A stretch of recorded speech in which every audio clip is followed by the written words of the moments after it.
Welcome, ladies and gentlemen, to the Lenovo Intel Valorant Open in association with Croma. I'm your guest, Assassin47. Joining me on the desk is going to be your lovely Dashing Quaint, and we are going to be walking you through all of the exciting matches that we have got for you today as well. But before all of that, what's up, Quaint? How are you doing, buddy? I'm doing pretty good. Just woke up a little late and I'm feeling a little lazy. What about you?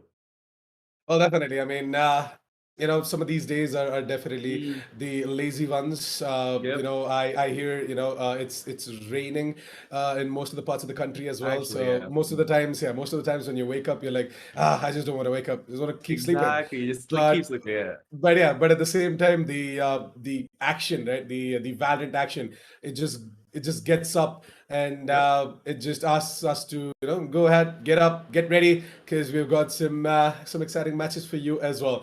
So here we are. I'm going to be delivering those exciting matches as promised. But before all of that, guys, I want to give out a huge shout out to our sponsors, Lenovo, Intel, and Croma, for making this tournament possible. You guys can go ahead and check out the best deals in the Legion gaming notebooks, powered by the latest Intel Core i7 processors at your nearby Croma stores or on the Croma website online. For more information, check the link down in the description below.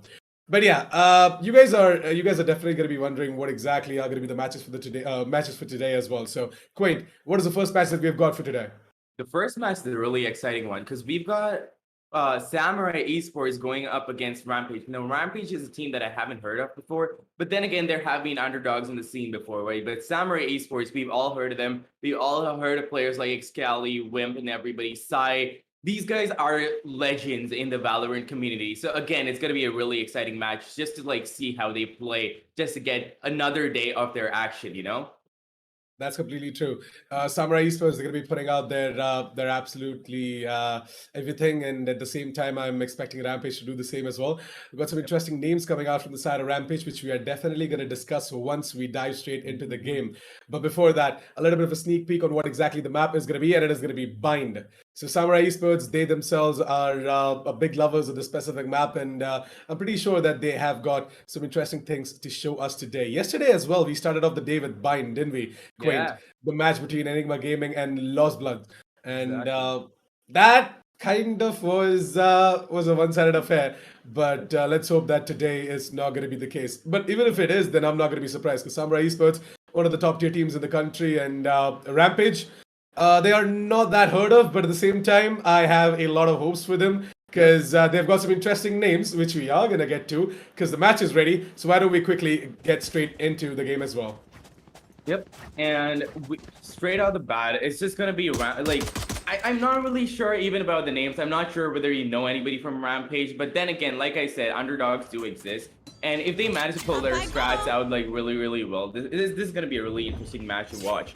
So off the bat, we're just going to start with Rampage on the attacking side with Samurai Esports on the defense over there. But then let's see if they're going to do it the team yesterday, if they're going to be super aggressive or not. Down. Off the bat, we have the attackers pushing in for a B-sharp push there. They've gone in for a full commit, not fearing the sounds they're giving out at all. They've given out a lot of information, but they're just going to go straight into it, and the rotate does have to come in from the defense side. They're camping in showers. They know that the plant is going down. They have to come back out of showers. The rotate has come in with Reina on the backstep there from the defense side. This looks to be like a round from the attackers. I think they're going to be able to hold it down pretty well, because the smokes also have gone down.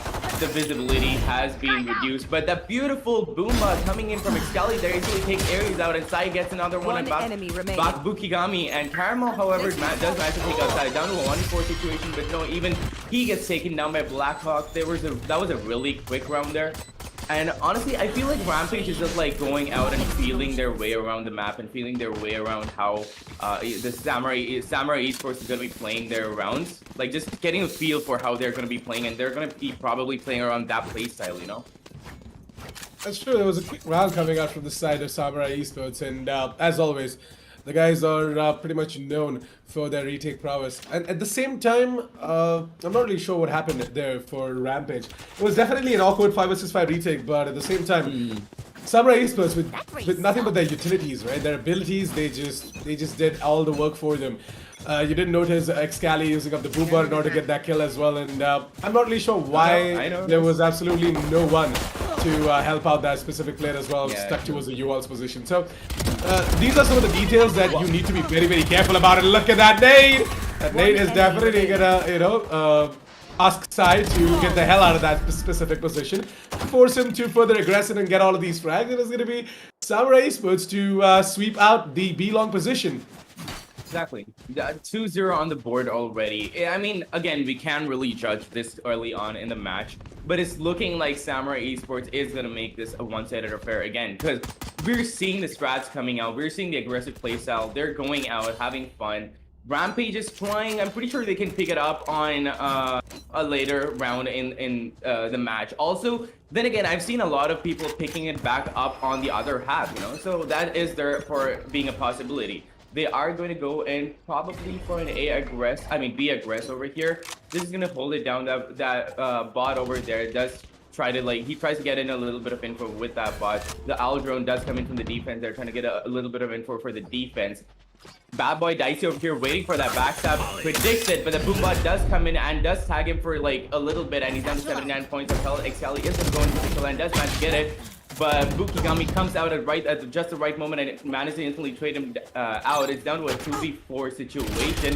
Blackboy just seems to ignore the Killjoy's bot over there and takes a little bit of of damage over there. But then again, it doesn't really matter because the bomb plat is going to go down to a 2v4 situation. If Caramel and Ares are going to be able to hold down the side really well, this could be their round. 2v4 is not that hard of a situation. They could still do it. Blackhawk is just going to put in a few more stars there just to reduce a little bit of visibility and take out a little more, just take away a little more information from them. But no, 2 frags instantly go out from Wimp and Ion as they instantly take out Caramel and Ares over there. That was a beautiful round again coming in from the defense there. They're being super aggressive, doing what we saw yesterday, as in they're aggressing super hard, going for the backstab, and then just catching them off guard, Yeah, coming in the flanks is something the Samurai Esports they definitely love to do, and at the same time, they're just giving out more and more examples on how good they are on their retakes. The thing is that I do understand for a fact that Rampage, they had that man disadvantage over there, but at the same time, they did do some kind of a damage onto it Samurai Esports. So they're not lacking that much, but at the same time, all they have to do is maybe just wait for the aggression coming from Samurai Esports. Something that happened yesterday as well in the match between Enigma Gaming and Lost Bloods, correct? Yeah, exactly. So we're seeing similar gameplay over here right now. But then again, Rampage is not taking it slow. They're just pushing it super hard, not getting as much information as they're supposed to be getting, and they're just getting taken out instantly. Exactly what's happening right now. Wimp again managed to get Bad Boy Dicey right. He takes him clean off the map. And they're again, Ares and Bjorn over here instantly closed in, and they don't really have a choice or an option to even use their utility. So they're just gonna be rushed by Samurai Esports left, right, and center. They're not getting any chance to breathe. They're not taking it slow. They're not understanding where the positioning is, and they're just rushing in haphazardly. And I think that's what they're supposed to be changing. And their economy is also again down a little bit, but Samurai Esports is again up on their economy. Everybody's gone in for a Phantom, but an eco round is gonna come in from Rampage over there with Classics and Sheriffs on their side, and maybe one Marshall will get one headshot. They can manage that, then it might just play in their favor. Again, look at how aggressive they're playing this round. Samurai Esports is just they're just going in for the kill. They're gonna hold long position, and Bad Boy Dicey does get a bit of information. Bjorn tries to capitalize on the information, but fails to. They're trying to double peek him, but Bad Boy Dicey gets instantly taken out, and Ares does manage to trade outside, but also gets taken out by Excali. It's just there are fast frags everywhere. It's all up to Bukigami to get maybe a gun and save it, but I don't think he's gonna be able to because all the information has gone out, and he is gonna be cornered the prey, a pack of wolves closing in on the prey. That's true though, and I'm definitely sure that Samurai Esports they are that pack of wolves as well, and they're hungry. Looks like someone didn't have breakfast today, but at the same time, I guess they are gonna feast on towards Team Rampage. So hopefully their hunger is gonna be looked after. But to be completely honest, right, jokes aside, it is gonna be Samurai Esports. We're gonna try and get that 6 down on the board as well, considering the fact that Team Rampage, they're kind of lacking, and on the other hand, we do have Excali with his ultimate ready. So let's see if he's gonna be able to do something or not. Well, the answer is obviously out there. He was not able to get much. He thought that people are going to be, chiming in from the Marcus position, but at the same time, they all are stacking outside of the showers. And Excali has got himself a nade ready, so maybe he's going to try and do something with that nade as well. For now, though, he knows for a fact that the sky is over towards the Shah's position. Bukigami, on the other hand, is completely going to be eaten alive by Excali and the rest of the gang as well. Sai is up close and personal.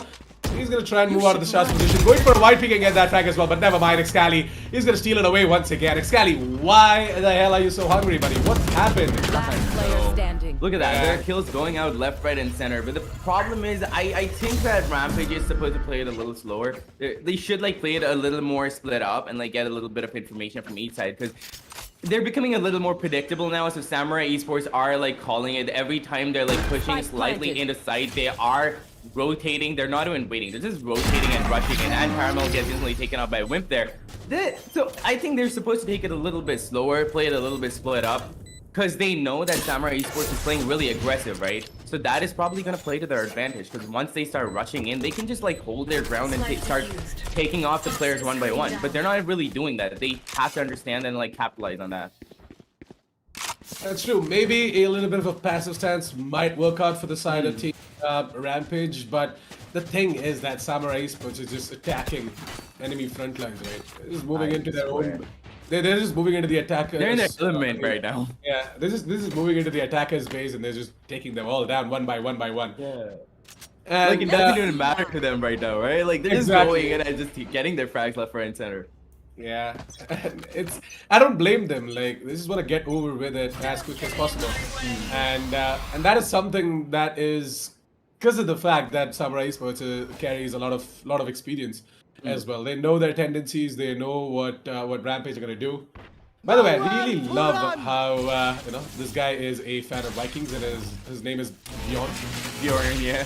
Bjorn, son of Ragnar. Love that name, honestly. I love some of the names that people use in the tournament that we see. Like, it makes for a really good conversational topic, you know? Yeah. Well, let's hope the son of Ragnar is gonna strike, because if he doesn't, then it's gonna be a bit of a problem though for Rampage. And that's gonna be Sai to maybe get that kill on towards bad boy Dicey. Nice. But no, Aries does get the personal wimp though, and the ult is just gonna come in from bad boy Dicey there, and wow, he does manage to take him out, but instantly gets traded out. That was like instant karma right there. Excali does manage to get Bukigami, and it's down to a 2v2 situation there. Everybody knows where everybody is, and they either have to play on the piece of information or they're gonna have to relocate. Aries knows that there's gonna be a backstab, but no, Blackhawk just being the better aimer takes him down instantly. It's all up to Bjorn to take 2 heads down.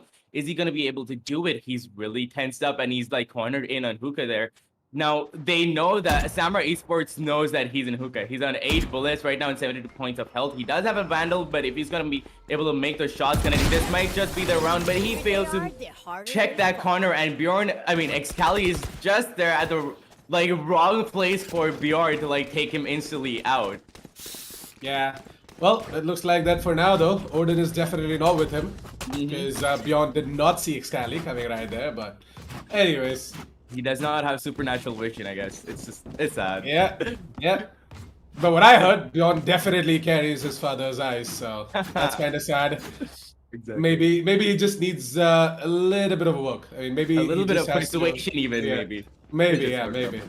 But at the same time, the best part is that Samurai Esports, well, it looks like Odin is with them, as they are they're absolutely aware of every single move, and Excali! Oh my god! Beautiful 3 frags, instant 3 frags coming in for Excali there as they lined up for him. He takes the first head and then instantly takes out the other 2 as they line up for him beautifully. And it's down to a 2v5 situation already, and there's 1 minute 15 on the clock. Excali also takes down the Bjorn. Is this gonna be his ace? Come on, his teammates have gotta let him get the ace. Bukigami knows that it's his ace, and he's just gonna run away. He's gonna be like, no, I am not gonna let him have the ace. I'm gonna backstab them. Everybody is occupying A side over there. Bukigami is gonna try to get a little bit of information on B side over there, and it is completely empty for him to take. He luckily happens to have the spike, and he's gonna play the smarter move, and he's just gonna hold on CT there. Now, if the rotate comes in at the right time, he might just be able to go on the A side while these guys are rotating on the B. And if he managed to take a Wimp over there, he could just like plan it onto A side, but no, he's just gonna commit to the B take. He sees that it's completely clear, but the information is gonna go out. They can't hear the plant going down. The star does go down, probably for a concuss or a smoke, just to like take away a little bit of visibility. The defense is gonna push on the hookah, try to clear out the angles, and Bukigami gets the information on Wimp, but so does Wimp, and it depends upon whoever gets the first information. Is that Wimp? Oh no! That ult came in at just the wrong time, and Bukigami knew he had no other option but to get at least one kill. He just went for Wimp, you know? He was like, you know what? Just let me get one kill, please. Just one. Or maybe he did not wanna, you know, he didn't know what to give that ace to Excali as well. He's like, I'm just gonna go and die to Wimp. I'm definitely sure the Wimp is gonna shoot me. I am sure. Exactly. 3 points of health. It was just gonna be Excali's ace. Yeah, I mean, it was so close, right? And Excali might be cursing that showstopper as well. He's like, come on, man. Yeah, this thing needs this thing needs a fix, all right? Yeah, exactly. But yeah, to be honest, Excali, he definitely is going to be happy with that 4K as well. I mean, the quad is good, but an ace is a feel-good moment. So he's gonna be quite sad, but at the same time, it doesn't matter because he has got a lot of other rounds to make it happen as well. And it's gonna be Sai to get himself a frag as well. And I guess the Iron Phantom, it definitely is doing its job really well. Excali right now is gonna try and get the frag on towards Caramel as well, and I guess Caramel, well, he ain't gonna be sweet no more.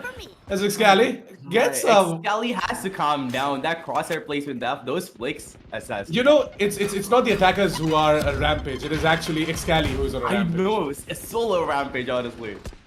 Yeah. And Excali goes there and gets himself another quad. Well, you know what? I guess we can actually clip out all the quads from the specific match, and we can make a 4K compilation or something like that. Yeah, exactly. Just call it a day. Get all the clips about Excali from this match, and just call it a day. Really easy. He's just making it really easy for us, isn't he? And look at the scoreboard. Just look. Can we talk about the scoreboard for a second here? 19 kills, 2 deaths. What is that, Excali? What are you doing? Yeah, that's just Excali for you. Exactly. And again, it is going to be a full buy for the defense, which is not really good news for Rampage there because they're on a hard eco with Frenzies and Sheriffs and a Spectre, but they are going to go in for Hookah Aggress, and Sai knows that he can't take multiple down at the same time, so he's going to fall back, try to blind him, and his teammate does come in for the support. He's going to not respect that Molly, he's just going to push it for that kill, but Ion just takes the teleporter first and takes out Big Boy Dicey first. What a quick round. Rampage tried to aggress Hookah, but the information is just like going out really fast on Samurai Esports side, and they're capitalizing on that really fast. They're like, the moment they get the piece of information, they're rotating because they know that they're not going to play split, they're not playing it slow. So they're just going to be like, you know what, let's just go to that side, let's just finish them. It's down to 10-0 on the board already. Yeah. To be honest, guys, I really want to give it up to Rampage as well. Despite the skill disparity, right? Despite all of the differences, they're not giving up. They're absolutely giving everything out there. Like whatever they can try, they're doing it. And look at this. Like it really, it really goes on to show that Rampage are a team that are here to learn and improve. And I'm definitely sure for a fact that they are gonna learn a lot out of this specific match. Even though they're gonna lose it in a really bad way, doesn't matter. They're the ones who played against one of the best teams in the country, and they're gonna walk away with a lot of knowledge for sure. Exactly, and not just that, they can like go back home, like go to their friends and be like, you know what, I played against Samurai Esports. That in and of itself is like a huge thing, because the name that Samurai Esports has made for themselves is an immense one, and anybody who gets to play against them is like, it's low-key like an honor, at least for me. What do you think? Kinda, yeah. For now though, I guess Beyond is having a little bit of a lag. Can you see Excali's KD right now? It's 7. It's 7, Assassin.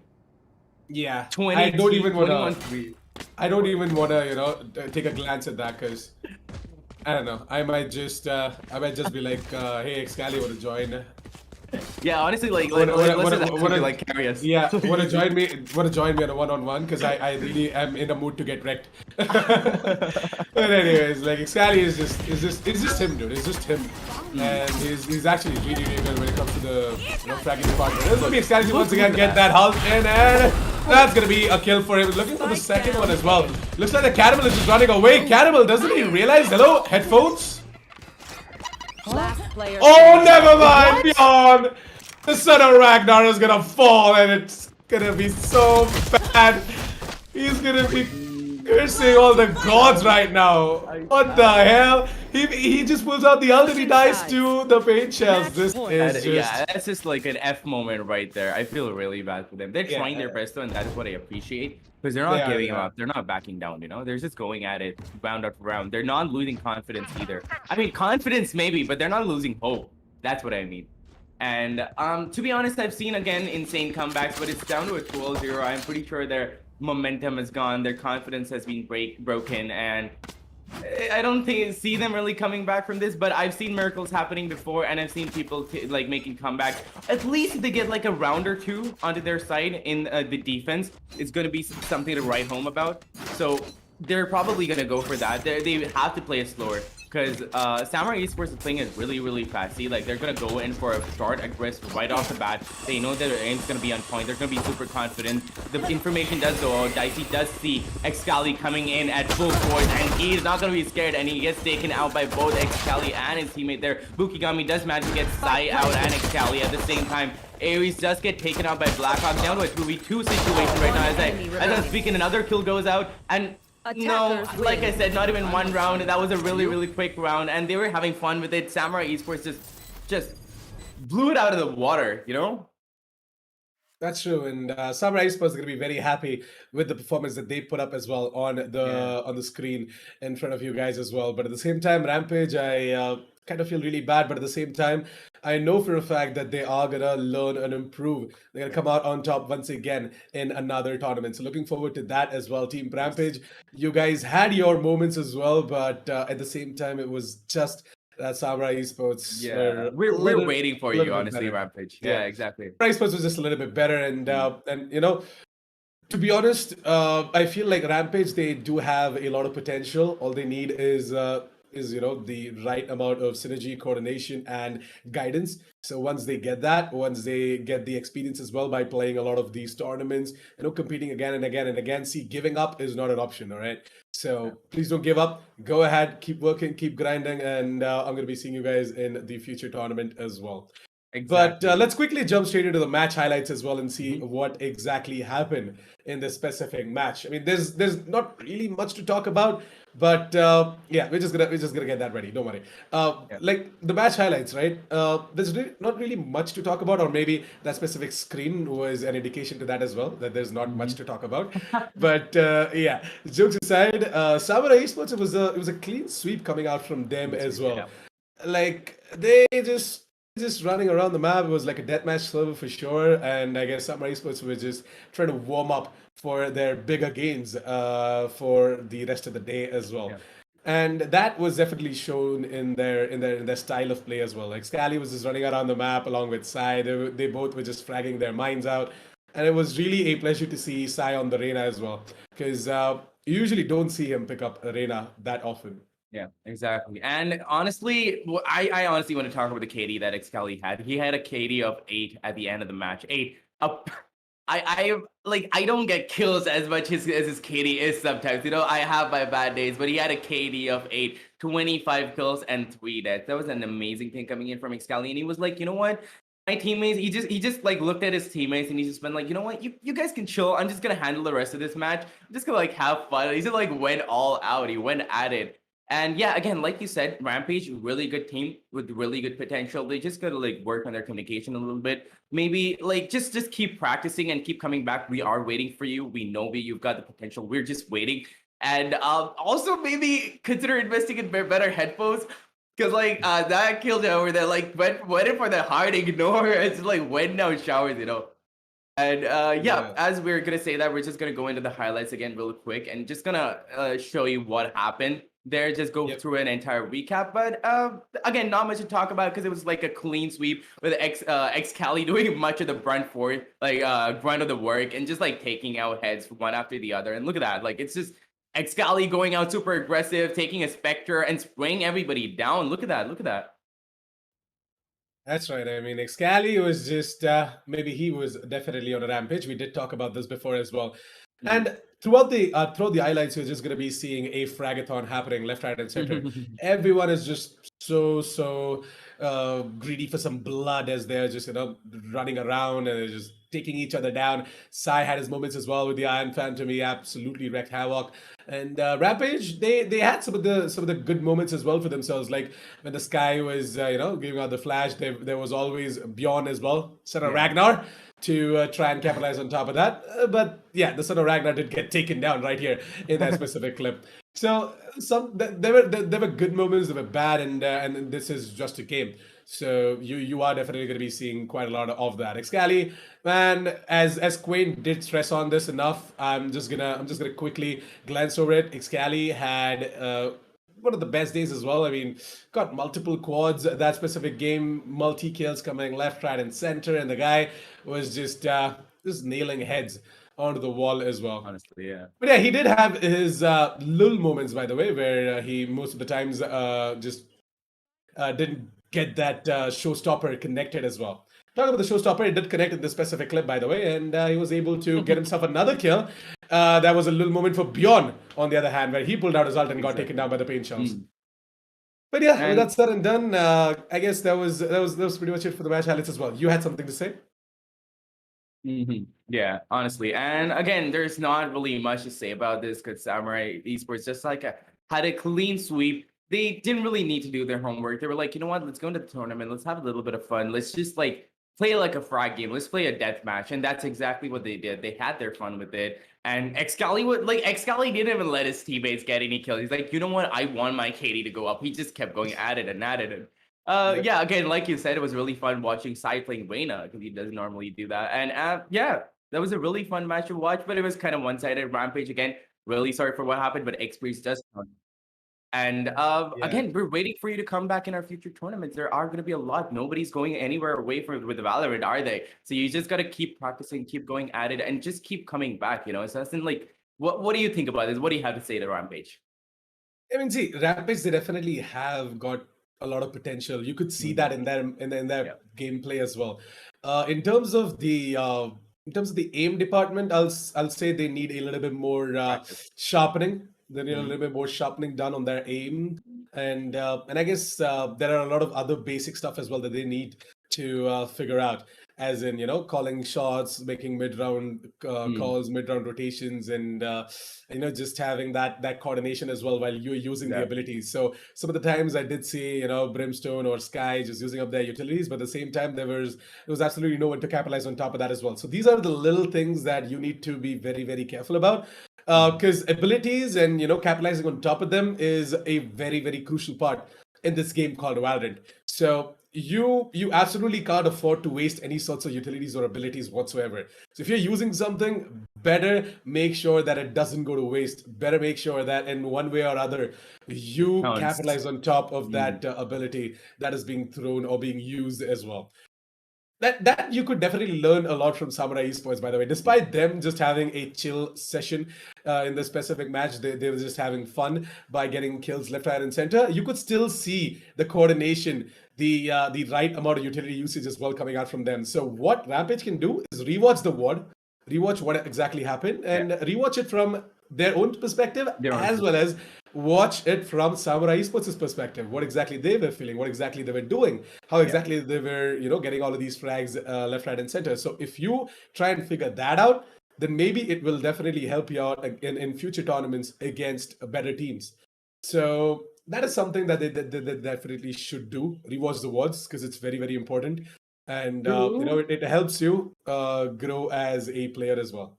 And to be honest, sometimes it also helps when you like go against a professional team and just see where you stand. Like you Yep. work your way up from that. Once you find out where exactly you stand, you know how far away you are, you know how close you are, and then you just know what you have to do, what you have to work on, and then you can like keep working on that. So it honestly like counts as really really really good experience, and I'm like glad they did this. And even though they came to a 13-0 score, I'm glad they did this because that experience is gonna go a long way from them. And like maybe a year from now, we're just gonna see Rampage is gonna be like, "Hey, you see, Rampage is back, one of the best teams in here right now. We're waiting for that moment to come, Rampage. You gotta give that to us. We're waiting."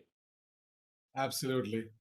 So definitely looking forward to Rampage and them making the comeback as well in future tournaments. But for now, it is going to be pretty much it for match number one. We're going to be coming back with match number two really, really soon, guys. But before that, I want you guys to go ahead and check out our sponsors, Lenovo, Intel, and Croma, for making this amazing tournament in front of your screens possible.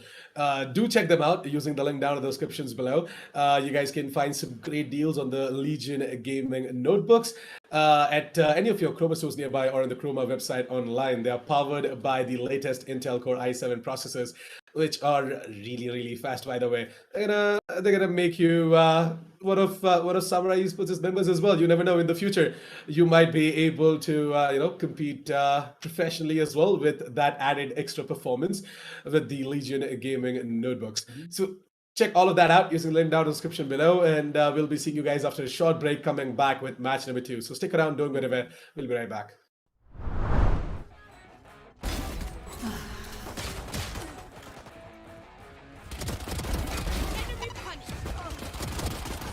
One enemy remaining. Flawless.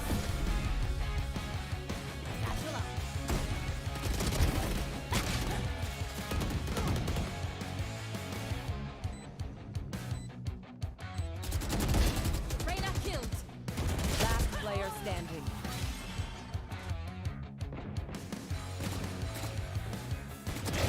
Raise that.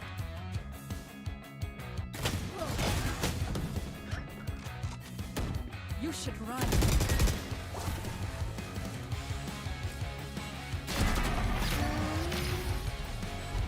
Prepare for hellfire.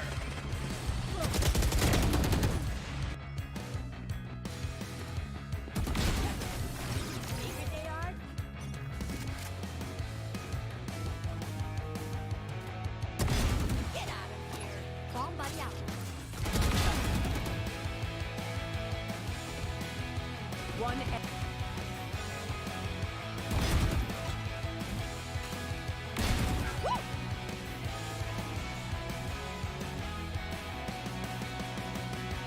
enemy remaining. One enemy remaining.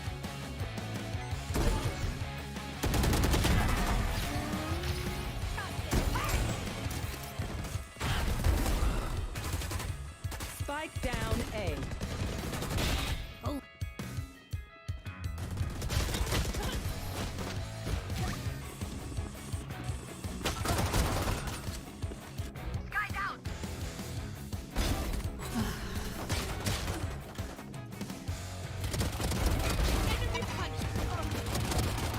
One enemy remaining. Flawless.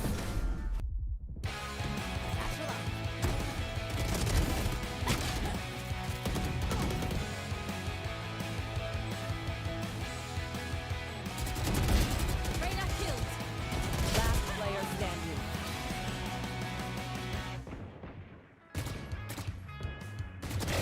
Raise that.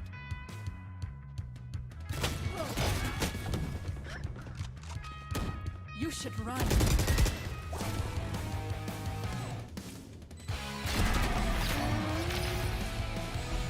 Prepare for hellfire.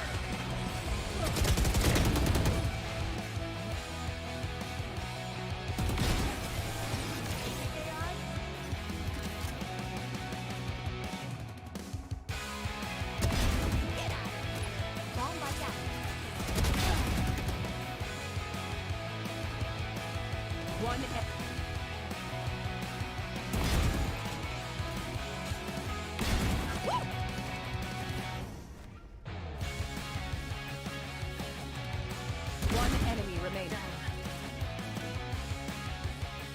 One enemy remaining.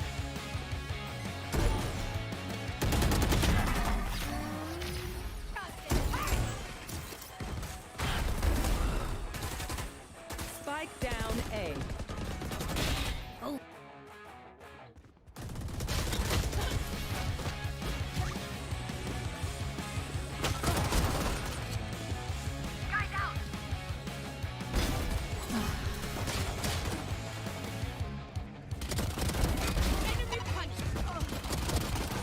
One enemy remaining.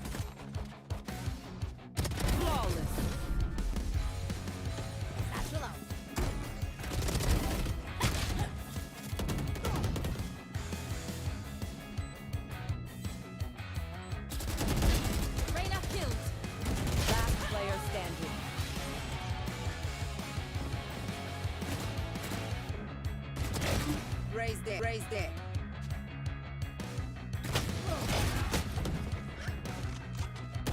You should run.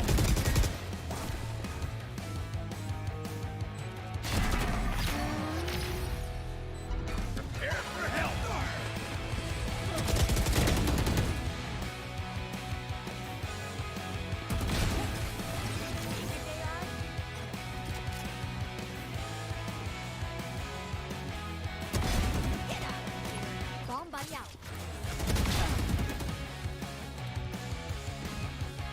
One.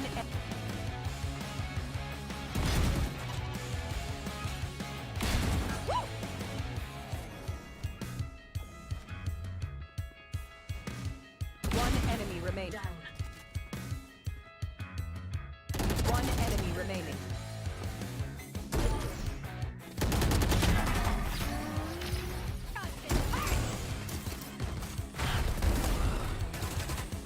Spike down A.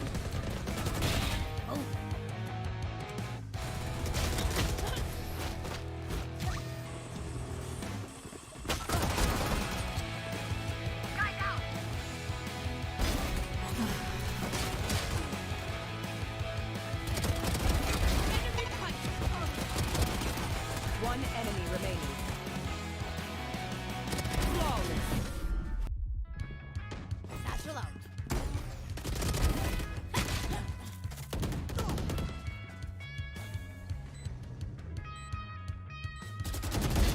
Reyna killed. Last player standing.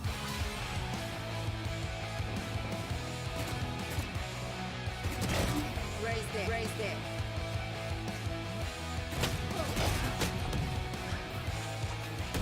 You should run.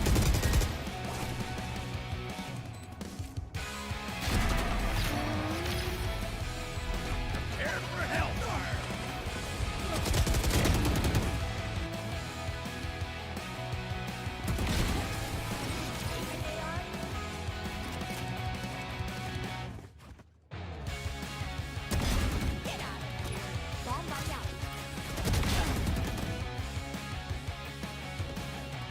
One.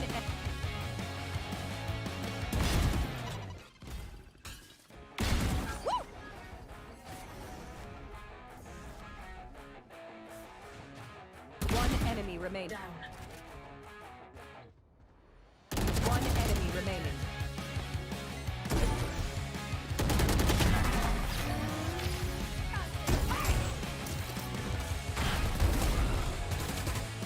Spike down A. Oh.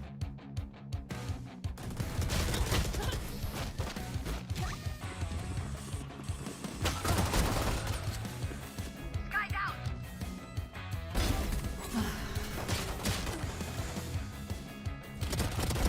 Enemy punch. One enemy remaining. Flawless. Satchel out.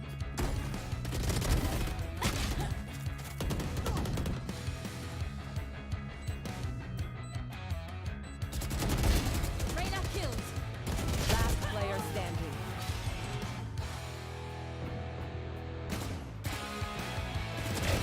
Raised it. Raised it.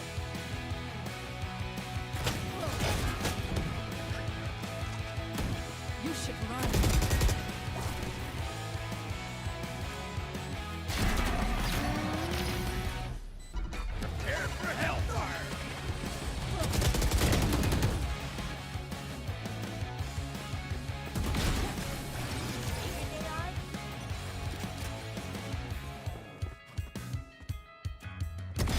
Get out of here. Bomb buddy out.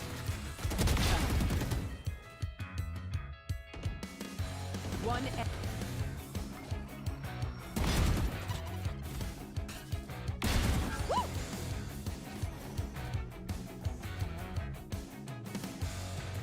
One enemy remaining. One enemy remaining.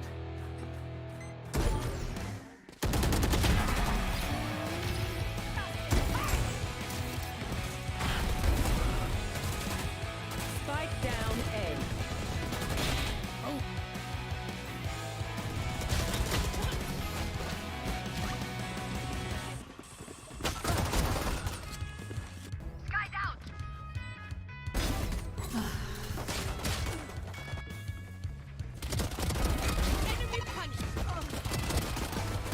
enemy remaining. Flawless. Satchel out.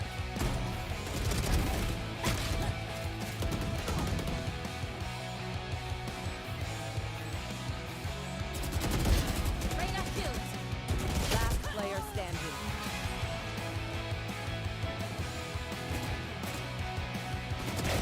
Raised it. Raised it.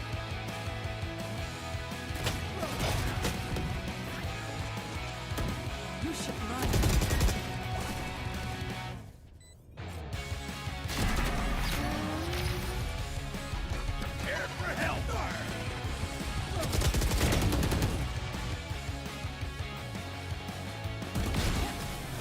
Figured they are.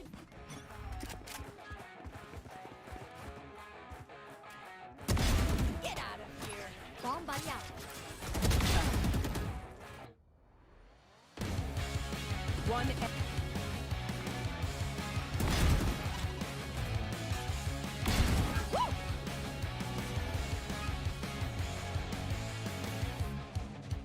One enemy remaining. One enemy remaining.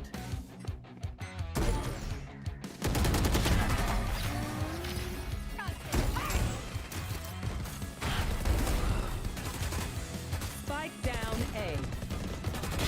Oh.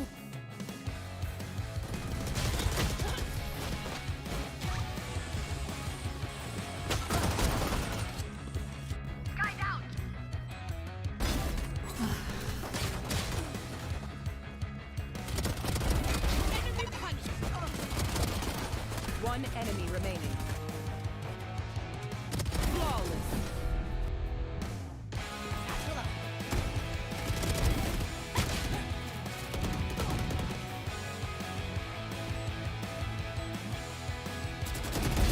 Reyna killed. Last player standing.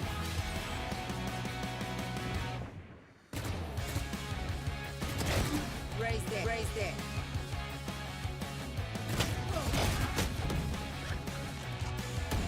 You should run.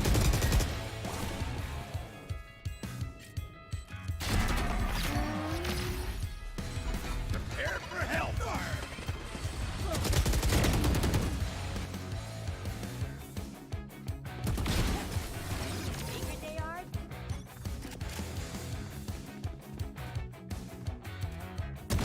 Get out of here. Bomb buddy out.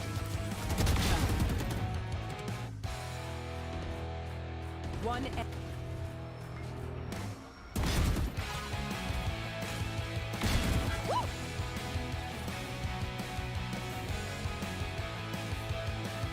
One enemy remaining. One enemy remaining.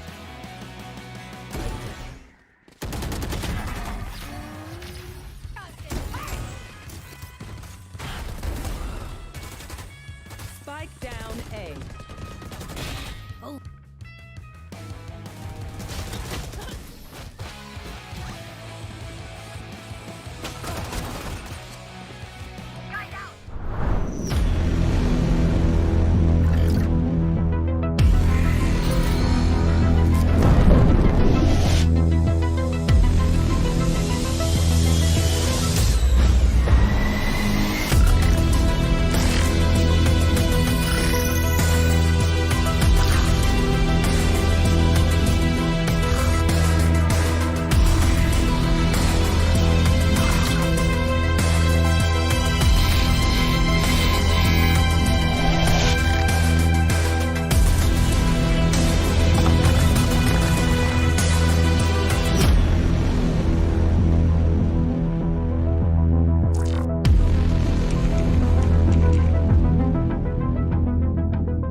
Welcome back, ladies and gentlemen, to the Lenovo Intel Valorant Open in association with Croma. I'm your Cash Assassin 47. Joining me on the desk is Quaint, and we just got done with match number 1 of the day. We'll be diving straight into match number 2 as well. But before that, I want you guys to go ahead and check out our sponsors, Lenovo, Intel, and Croma, for making this tournament happen. You guys can go ahead and check out some of the best deals on the Legion gaming notebooks powered by the latest Intel Core i7 processors. At your nearby Chroma stores, or the link down in the description below. That is the Chroma's website online. You guys can check out that link and buy yourselves some select Legion products, and be at the top of your game as well. But moving on towards the next match of the day now, Quaint. It is going to be an interesting one. It's going to be Godlike Esports, who are going to be facing off against Bottom Fraggers. Interesting name. But I really don't want them to be at the bottom of the table as well. So looking forward for an exciting one for sure. What are your thoughts on that game? I'm not really sure. Like I said the last time that there are many underdogs that we cannot like really discount. Then again, from last match, it doesn't really help when you're gonna name your own team bottom fraggers. It may be like a vanity sort of thing where you like name yourself bottom fraggers, then end up top fragging. But then we'll see, because it is Godlike they're going up against, and they are by all means Godlike. So they again just might end up destroying them. We are gonna see White Horse on Cypher. I do love a good Cypher play. And they've gone in for a really balanced character pick, and it is gonna be Haven. Like I said before, like I said yesterday, Haven is my favorite map, just because of the 3 size and the infinite amount of retakes, the infinite amount of rotates that can come in and really get fast gameplays. Haven is a really good map to play on. And you said that too. You love Haven, and I think that the most crucial part of Haven would be that garage scenario where you get proper control over that. You can honestly have proper control of most of the map. True that Haven is the best map as far as it's my opinion. I love Haven, and it's one of the best maps in the game as well. Everyone loves to play the map of Haven. It brings in a lot of tacticality as well to the entire game, and it truly unlocks the potential of a lot of players and a lot of agents as well in the specific game. So looking forward to an exciting game for sure. Bottom Fraggers, they are going to be facing off against one of the best teams, that is going to be Godlike Esports. It surely is going to be tough, but let's hope that they are going to be ready with their homeworks and their strat books as well, because it surely is going to be a sweaty one. The match is ready, so why don't we quickly jump straight into the match and carry on this specific conversation in game. Yep, and again, we're gonna see a really balanced pair of character selection with Jets on both sides, because I'd love to see a good jet gameplay on Haven, because you got a lot of boost, a lot of flash into. And then again, Cypher used to be my main, so personally, I love a really good Cypher play, and White Horse is probably gonna, yes, exactly that. I mean, Godlike, we know how they play, they are really Godlike, and I'm really looking forward to see that Cypher gameplay right now. And off the bat, the attackers are gonna go in for an A aggress, and they are not gonna wait it out at all. They are gonna try to take out a little bit of information. Antidote gets Magnus's location there, will he be able to take the head out? Possibly not. Gupper does manage to take out Rexy, and it's down to a 4v4 situation. Deathmaker managed to take Arrow. Could the defense possibly shut down Godlike on the first round itself? Gupper is down to 28 hit points right now. It is looking like a really slow round, as Antidote does manage to get another kill on Scorpio. 2v4 on the board, and it is up to the Jet, which is Magnus over there to land a few kills. Does manage to get Antidote. The spike does go down on C side, and that is a long walk for Magnus, and he's probably gonna get taken out on the way there. Deathmaker expecting him to go there, but no, White Horse also goes in on a round from B side to get that kill out onto the defense. They're just gonna, again, it might be another frag out gameplay that we're gonna see, just like a deathmatch sort of gameplay. It might be just that, because it's Godlike we're talking about. Yeah, Godlike Esports, some of the best aimers in the country. They're present in the specific team, and I'm not gonna lie, with the addition of Antidote, right, things have just taken a big leap for Godlike Esports, and I'm happy that Deathmaker and Anti are back together. Revealing area. Exactly. And yeah, so we're just gonna go in for another A take. They're really doing A right now. Actually, not an A take. They're gonna play split. They're gonna take out a little bit of information from each side. Rexy's gonna hard aggress over long A long there, but White Horse managed to get Magnus instead, and Antino One gets enemy Scorpio down remaining. there, and it's already down to a 1v5 situation as multiple frags go out from multiple locations. But then again, can't really do much because they did not go in for a buy because they didn't have the economy to do that. So we can't really say anything. It's down to a 0-2 score on the board right now. But bottom fraggers could just surprise us at any moment. But they still. Godlike still has Deathmaker on the board, you know. He's still there. He's still there for the frags. He's still playing Jet. It's still gonna be a really fun match. So let's just see what bottom frags are gonna do to push them back. So for now, Godlike Esports, they've got themselves 2 rounds to the board. They're looking to get the third one on the board as well. But yeah, bottom fraggers, they are going to be having the better sets of weapons. So looking forward to seeing what Godlike Esports are going to do. For now, though, we are going to be seeing Rexy, who's going to try and make his way towards the A site. He has got himself at that sheriff as well.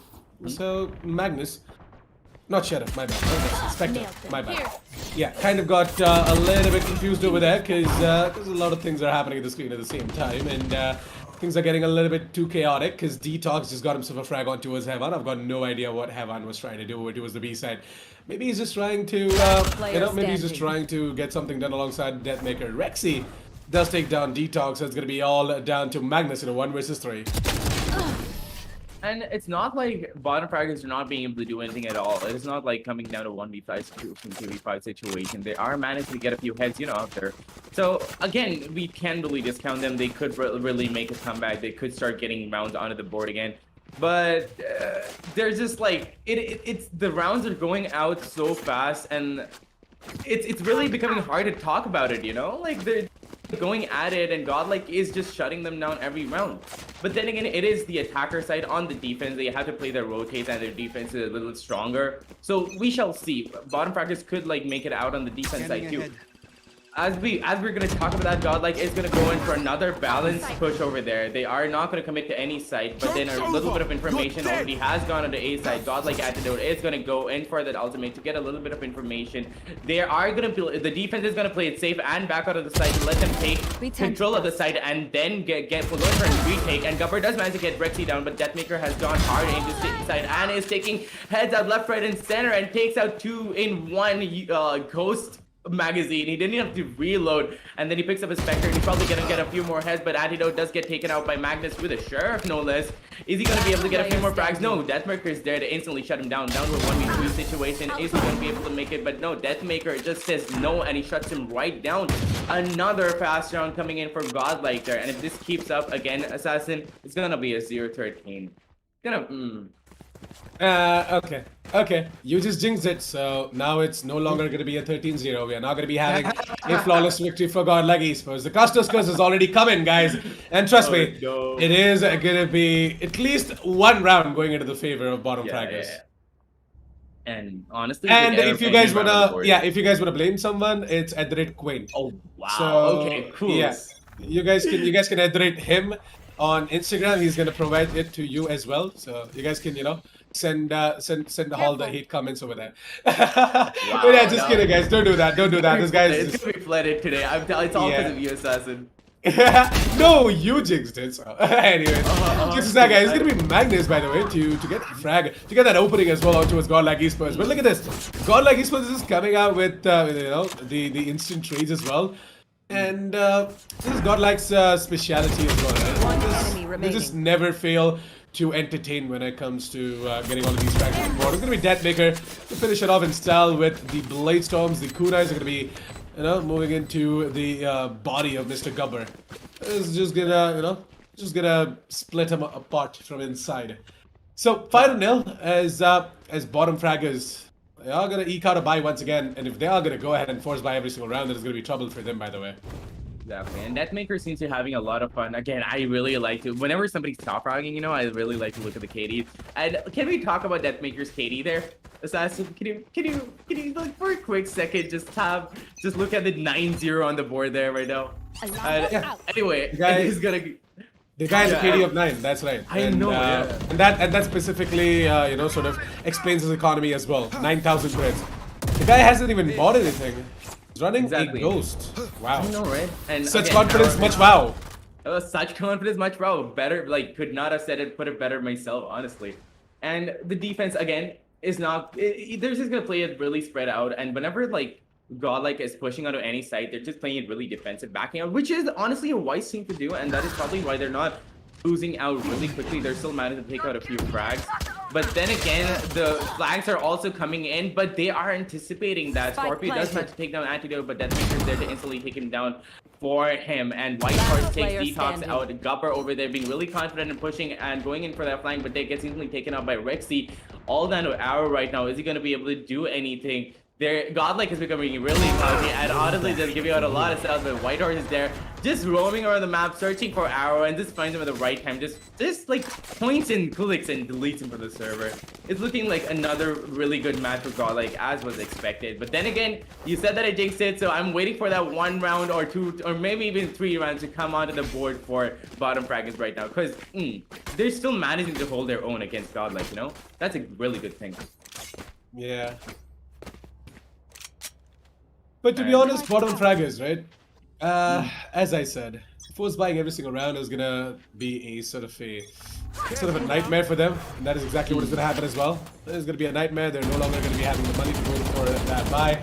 Gonna be on nothing but the pistols for this round. It's gonna be Anti to use up that flash and make his way inside of the garage position. And look at Heavan. What the hell is he? What? Gupper? You had an easy frag on towards Heavan? You've got to be kidding me! What the hell did you just do? 3 killed. I think he was waiting for that animation to One end because he wasn't enemy sure whether remaining. those bullets would connect, you know? And that was honestly, like, he should have started hitting earlier. And he didn't really have like an automatic rifle to like spray him down, so he was like playing it safer, but that honestly cost him his life, in fact. But again, another flawless round coming in from Godlike there with 0-7 on the board. Looking like another win for Godlike, easy peasy, with Deathmaker having 0 deaths so far. Deathmaker honestly is living up to his name with 0 deaths and 11 kills. Deathmaker, not Deathtaker, right? And again, it's gonna be a really quick round match, in fact, for Wow, Godlike there. look at that. Did you look at that trap? What? Okay. Yeah, well, maybe it's maybe it's kind of like a sign. Careful now. Yeah, exactly. I mean, that's not gonna play out to any advantage because like one would have worked out, but I'm pretty sure they're just having fun right now. Godlike's just having fun. As Antidote is gonna solo A. Probably he's probably told his teammates that, you know what, y'all chill. I'm just gonna like take out a few heads from A. I'm just gonna be back.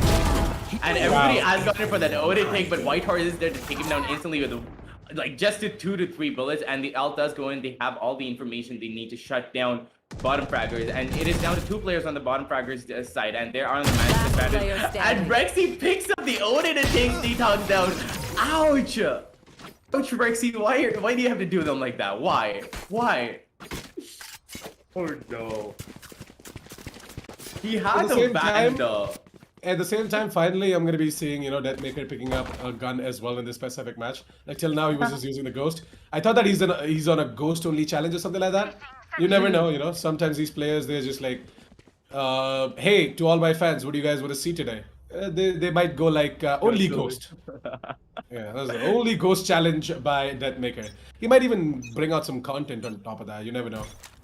Honestly, yeah. And then like he gets 1 kill onto the board. I mean, 1 death onto the board. You know what? I'm buying a gun. And Magnus gets instantly taken out by Whitehorse off the bat. And I don't know. I want to see where Deathmaker is. What is Deathmaker doing? But Hyman gets Arrow just as he comes out of garage. That was really aggressive of Arrow to do. He probably shouldn't have done that. He was like probably looking for a little bit of information, but he should have flashed it first. But he did not do, and that cost him a life. Gupper over here takes Hyman down to a 2v4 situation. The defense is ramped up onto A, and another kill does go out as Antidote takes Gupper clean off the map. Deathmaker over here looking to pop some heads as Scorpio is really close and will Deathmaker be able to take him down. But why do I even have to ask this Deathmaker we're talking about? Obviously he takes him down. 0-9 on the board, Assassin. 0-9. Another quick match. Yeah, another quick one for sure. But at the same time, I'm sure about the fact that, you know, team. Look at that. Team bottom Cypher's going Fraggers. in for that trap again. Yeah, he's just putting up the cross for some reason. Like, I don't know. Bless it a little bit. Yeah, Nobody kind of, shall cross this. yeah, nobody shall, you know, pass this line. Exactly, like a vampire ward sort of thing. Yeah, it's like that exorcism kind of thing, yeah. Exactly. You just- Yeah. Oh, Andy! Joke's over. You're dead. Well, the That was beast dirty. has Yep, the beast has finally picked up his weapon, and he's gonna show us why exactly he's known as one of the best toppers in the country as well. Oh my god. There's gonna be Magnus. Yeah. Also, like, Deathmaker is just like going in for that sheriff. It's like he's not even. He can't. He has so many opportunities to pick up a gun, and he's like, why do I need a gun? What is the gun even? I'm just gonna pick up the sheriff. That's all I need, right? Oh my god. Beautiful plays coming from both sides there, but Magnus does take down enemy Rexy and remaining. Detox, and Magnus takes out Whitehorse too. Down to a 1v2 situation with 2 on the defense side. Are they going to be able to take this round for the first time, or is Hyvan going to be able to clutch this out? He does have information on the bomb, but no, Magnus steps out at just the right time and takes out Hyvan. You were not wrong. I did jinx it. It's not going to be a 13-0. 9-1 with the first round onto the board for the defense side. Bottom Fraggers, I wish you luck, because you might just make it up from here. Because getting even 1 round onto the board against Godlike is a huge achievement, and I'm proud of you, honestly. Keep going. Obviously, I mean, after casting for like 3 years in the Indian circuit, I feel like I've learned enough that you should never, ever call out a 13-0. Because if you do, you jinx it out. And that happens to every caster, by the way. Not even gonna lie. That's probably the only experience. I'm getting on to that. And anyway, it's obviously not gonna be a 13-0. You were not wrong. It is gonna be a 9-1, maybe a few more. But Antidote lands a beautiful headshot with the op there, and Whitehorse takes Scorpio right out. Detox, however, managed to take out Rexy down to a 3v3 situation. It honestly could be on the defense side, but no, Govert gets taken out by Hyvan, but Magnus trades him out instantly. They are playing on each other's information. They're covering each other's backs. They know what they're doing right now. Bottom Fraggers has got their stuff back together again, but Whitehorse is holding an angle they were not expecting, and managed to take out Detox, but Magnus is there just like, take out the trades, play with his teammates' information, and is managing to connect those bullets. I love how Magnus is managing to connect his shots right now, and he's having a really good aim day. And if he manages to take out an Antidote and comes into the right time, this might be just another round onto the board for the defense here. I do believe in Magnus because he's got 10 kills on the board, and I trust him. He's got really good aim. Look at the crosshair placement. It is on point. He's just going to go down CT over there, trying to clear out the corners, trying to see if he's going to be holding any cheeky angles, but no, Antidote is going to be all the way down on long because he had that op advantage. All he had to do is hold the spike, and if Magnus can predict that, he might just be able to take out the head on Antidote, and he might just be able to decapitate him. But no, Antidote, just being the better aimer, flicks and instantly deletes Magnus off the server. That possible second round onto the board for defense just doesn't happen. It's down to 110 with 10 on the board for Godlike. Godlike's just destroying Bottom Fraggers right now. Exactly. I mean, Anti, there's no doubt that he's not going to be able to pull off that 1v1, right? Unless until Magnus goes ahead and does something nutty. Like, going for a wide peak and get that one tap to the face of Anti, which is possible, but This is gonna be fun. which is possible, but at the same time, Anti just being a better upper is just wow. Hold on a second. Are we seeing a Fnatic here? Are we seeing 5 operators out from the side of Godlike? Can you guys just pull up the score? Wait, let me just pull up the scoreboard. 5 operators. Yep, we are seeing a Fnatic here, guys. Enemy kill. Deathmaker gets the first kill. Who's gonna get the next? It's not even about how they're gonna play it right now. Who's gonna get the next kill? Deathmaker knows he's there. Oh! Deletes him from the server. What are you doing? It's like a Fnatic right now. I know Magnus does manage to get out Whitehorse.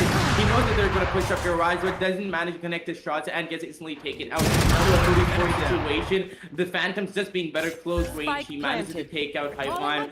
Godlike is just gonna have fun right now with those ops. Deathmaker is not gonna give them any opportunity to get in to give him another death on the board. How many deaths is he on? Oh, he's got 3 deaths on the board. I'm surprised. It's 17-3 though. Just stop talking about his deaths, okay? His fans are going crazy in the chat. They're like, "Kar diya na? Kar diya tumne jinx." He died. Dude, he died twice. Oh, no, they're gonna be on my Instagram feed right now. They're gonna be like, "How dare you? You're the reason why he's losing." But or maybe you know what, guys? Or maybe you know what, guys? Maybe it is all a part of Quain's plan, Oh no! To get you all, to get you all attracted to his Instagram page or something like that, or maybe. You're the one who talked about it first. I don't even dare to put that on me. You can't. No, guys. This is like a master plan coming out from Quain, so please don't fall for this. You guys can definitely check me out though. It's at the rate official assassin 47 on Instagram. But anyways, the self-promotions aside, what you guys should do is check out our sponsors, Lenovo, Intel, and Croma, because of which you guys are enjoying this this amazing matchup.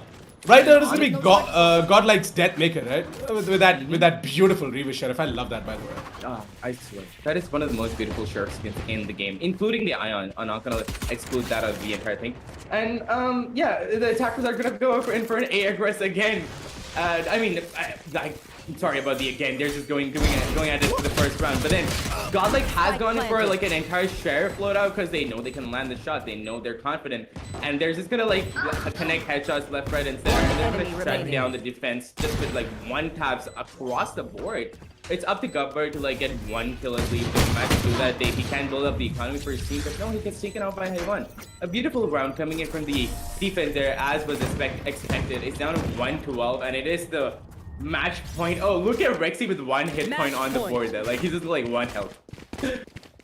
And yeah, again, so that was a really quick match, Assassin. Like, look at those beautiful one taps coming out from Antidote there. He managed to land the beautiful one tap, gets straight out instantly, but then his teammates there right there with him to pick that back up.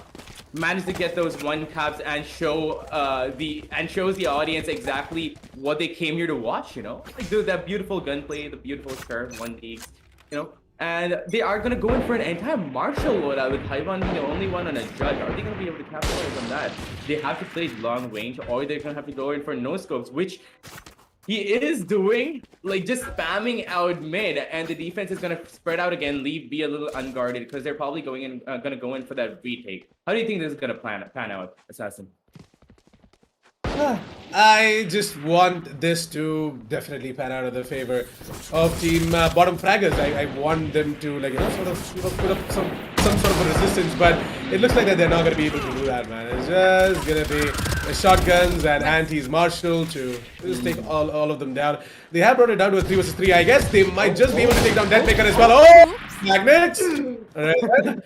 Kind of a whiff moment over there, but it's completely fine. You got this. Hayvan, on the other hand, is just going to teleport on top of the boxes, and wow! How the hell is he not dead yet? What is Detox watching? Can't he see Hayvan teleporting on top of the boxes? And then maybe Hayvan is just going to play it out smart. In the 1 versus 1 situation, he knows for a fact that Magnus is low. Down to 24 points of health. Hayvan just has to play the range out here. He knows that Magnus is low, and that is going to be the clutch coming out from Hayvan. Hayvan, the IGL for Godlike Esports, comes out with a quad in the last round and takes it away. 13-1, ladies and gentlemen. Godlike Esports is going to be your winners of this specific matchup. Give it up for them, as they are going to do it in quite a fashionable way as well. Bottom fraggers, I really feel for them, but at the same time, it was a really good matchup coming out from them, and I'm happy that they, you know, did not give up and they went fighting again and again and again. And you know, they definitely are going to learn quite a lot from this specific match, and that is exactly what they are here for as well, to gain knowledge, to gain experience, and you know, keep grinding and coming out on top in future tournaments. Exactly, and I'm a huge fan of Magnus' aim because he was managing to line his connect his shots really beautifully, and that is not a sarcastic comment, right? No, come on. Yeah. He was really managing to line his connected shot. No, don't need copy of that. He kind of whipped at the end in that round against Deathmaker, and I was like, hold on a second, is Quaint bringing out his sarcastic side? Because you never know. Quaint is quite sneaky, you know? No, don't take his word for that. Honestly, I'm not. And honestly, like, that was one whip round, but all of the other rounds, he managed to connect his shots really well. I'm proud of him for that. And honestly, if he managed to like bring his team together, and if there's a proper IGLing on their side, that is a really good team. Bottom fraggers should not be called bottom fraggers on it, honestly, anymore. You know what? Change your name, bottom fraggers. Change your name to something good. Change it to top fraggers if you have to. As cliched or cringe as that might sound, just change it, please, because you are really good. And the fact that you managed to get one round on the board, even though they were trolling, one round on the board, that was really good. And I'm proud of you for that. And Magnus, your aim is really good. You got to keep practicing on that. And again, like really good gameplay coming out from both sides. But then Godlike was just having a little bit of fun. Deathmaker over there, just like, he just went out, just popping heads left, right, and center. He didn't buy a gun, a proper gun for most of the entire match, did he, Assassin? He just was going for the Ghost and the Sheriff, right? Co-Sheriff and the Blade Storm. Beautiful gameplay coming out from both sides, honestly, and it was really fun to watch. And honestly, what else do you have to say about this, Assassin? Not much. Let's quickly jump straight into the highlights as well. If that is ready, we are going to be seeing, quite some moments. If you guys missed any, you guys can check it out once again. Starting off with the pistol round, we did see Godlike Esports, going ahead and getting themselves a sweet pistol secured for themselves. It definitely was bottom fraggers who tried their absolutely everything, but Godlike Esports, this is too good. And it was actually Deathmaker as well, right? As you did mention, flexing off with his ghost for a couple of rounds, but then later on when he actually died for the very first time, he picked up a Vandal. Yeah. That might be the cue for him. Maybe he had some sort of a challenge that unless and until he dies, he's just gonna stick with that ghost. Highly possible. You're not even wrong. Honestly, if you go on his screen, probably it's just gonna be like all of the people in chat going like, "Ghost, please, ghost, please, ghost, please." And Deathmaker, going like, okay, fine. I'm just gonna go in for like a ghost play until I die. And then that's exactly what he did. And look at that beautiful play by Hyvan there as he managed to take down 2 players at the same time, like with 1 magazine. He teleports there, and unluckily, Sayster does not react right in time and gets taken out instantly. Just beautiful plays coming in from Godlike there, and at the same time, bottom fraggers had their coordination on point, to be honest. A little bit could be worked on, to be honest, but then way better than what I expected. And they knew what they were doing. They knew where they were coming from. The communication was going out. They were falling back at the right time. The rotates were coming in. It's just that they need a little more practice, and Godlike has a lot more experience in this entire area, so we can't really blame bottom fraggers for doing anything. But honestly, change your name from bottom fraggers, please. You're not bottom fraggers. You're really good. Just come back. Go to more tournaments. We're expecting to see you there. And I can't really say much more about the highlights anymore, but yeah, that's about it. That's pretty much it as well. The highlights, this is gonna show you some of the prowess coming in from the side of Godlike Esports. We did see some very funny moments as well, and one incredible moment just right here where Deathmaker got himself that no scope as well. So some of the moments right there coming out from the side of Godlike Esports when they picked up 5 operators on their side, kind of like a fanatic moment over there. But yeah, it really feels good when teams go ahead and tend to do that. It is still a challenge, by the way. You guys might be like, 5 operators. It's quite a challenge to go up against SMGs and these up close and personal weapons as well with the operators. But they did it in quite a style. Anti and Deathmaker had quite a sniper rifle challenge going on for themselves. We saw both of them, picking up the marshals, picking up the operators as well at the same time. That double peek over towards the seaside was nutty. And to end it all in style was Havan to go ahead and get himself that quad as well to win the match for Team Godlike Esports. That was beautiful, honestly. Yeah, that teleport coming up, nobody noticed that. That was really shocking. Nobody noticed. I've got no idea. I've got no idea what Detox was doing, by the way. Yeah. I mean, maybe he needs himself a high refresh rate screen from Legion gaming notebooks, powered by the latest Intel Core i7 processors as well. Because I've got to play like the pros. I've got no idea how he missed that out. I mean, when you're watching the defender side at spawn, you would see some sort of a thing just coming up on your right side, or and even an audio cue, Yeah, obviously. He should definitely check out the Legion Gaming notebooks powered by the all new Intel Core i7 processors. Link down in the description below, by the way. You guys can do the same as well if you guys are in need of some of this best performing notebooks out there in the market as well. But in the meantime, I guess it's time for us to go on a quick break. So we're going to be taking that quick break. We're going to be coming back with the last and the final match for the day. It's going to be yet again a very, very interesting affair. Might be one-sided, might be a close one. You never know. So stick around, grab yourself some popcorns, grab yourself some drinks as well, because we're going to be right back in a few minutes.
Last player standing.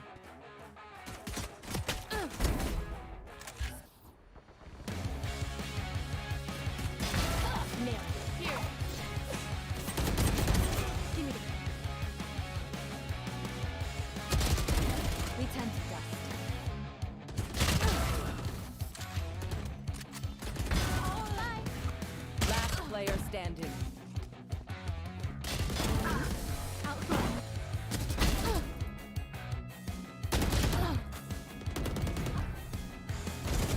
One enemy remaining.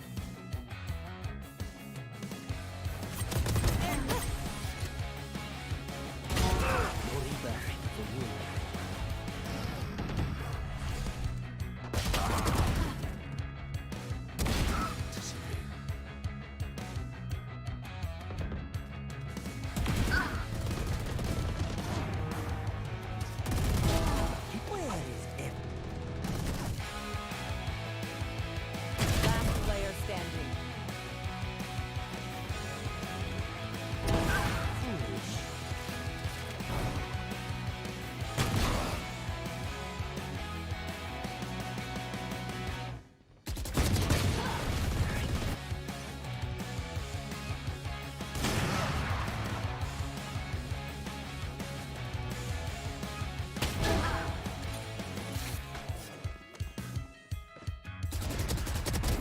Night night.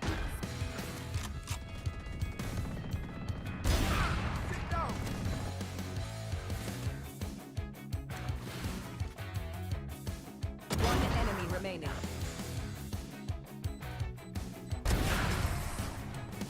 Sight.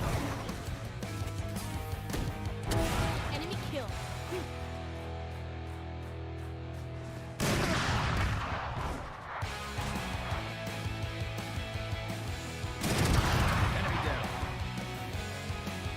One enemy remaining.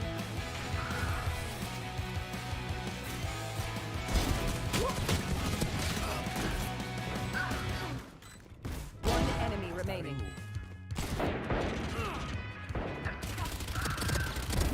Rest.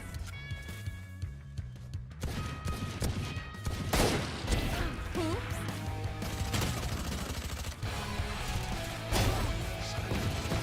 Last player standing.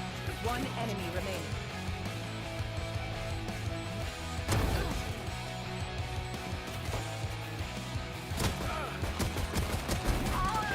Last player standing.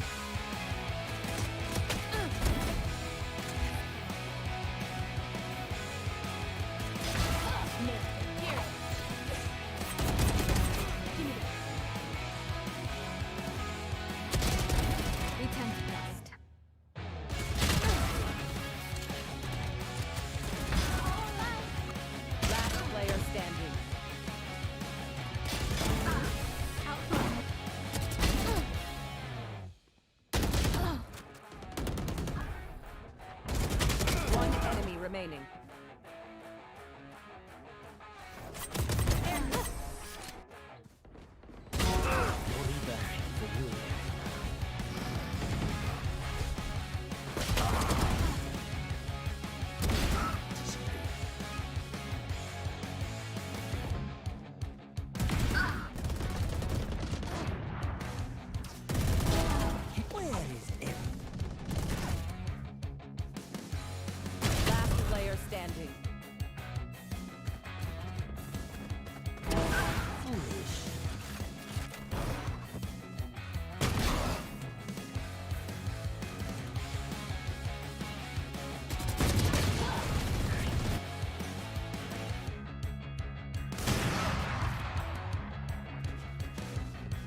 One enemy remaining.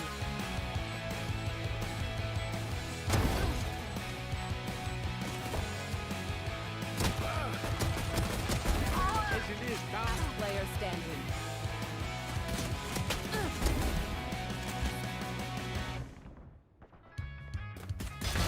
Nailed them. Here. Give me the. We tend to dust.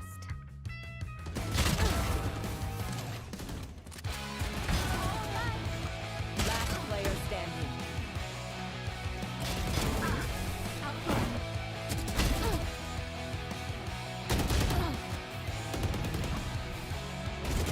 One enemy remaining.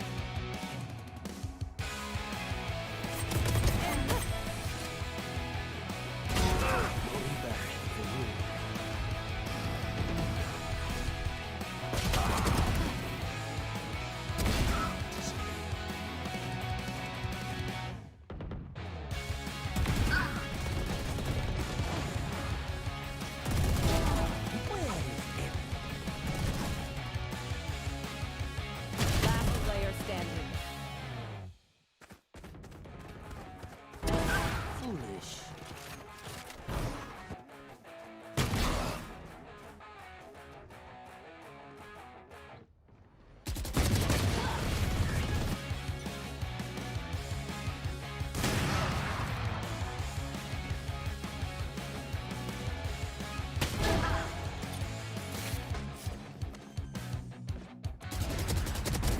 Night night.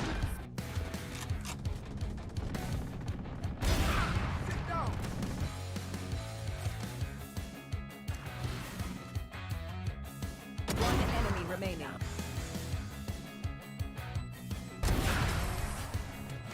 Sight.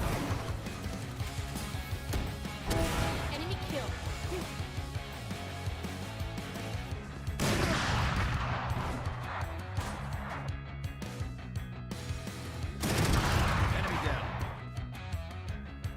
One enemy remaining.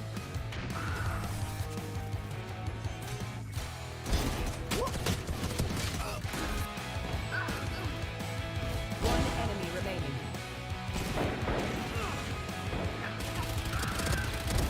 Rest.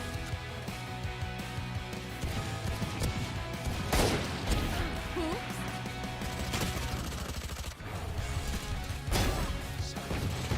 Last player standing. One enemy remaining.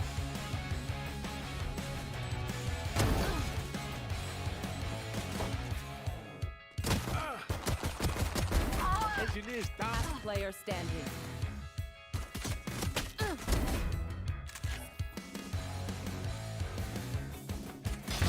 Nailed them. Here. Give me the. We tend to dust.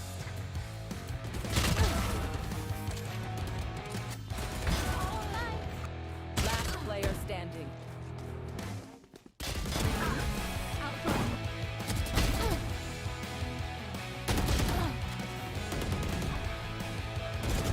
One enemy remaining.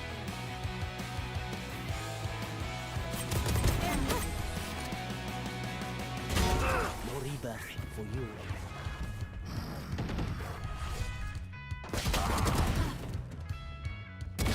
Disappear.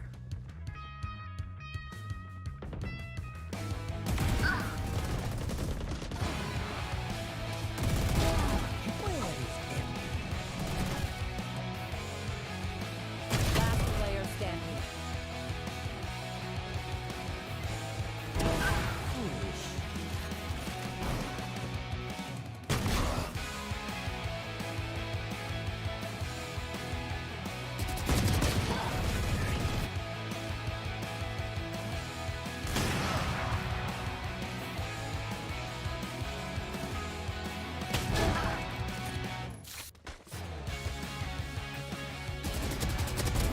Night night.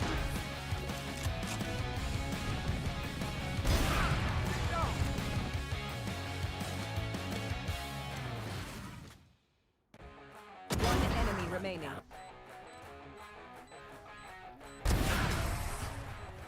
Sight. Enemy kill.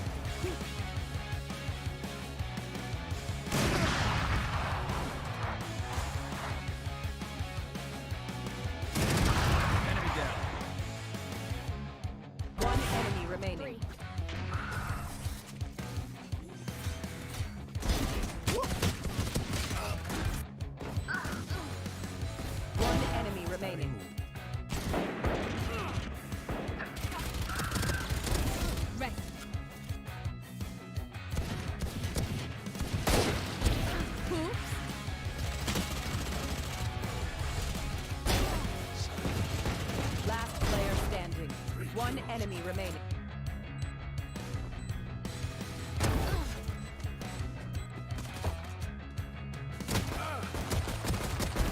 Engineers down. Last player standing.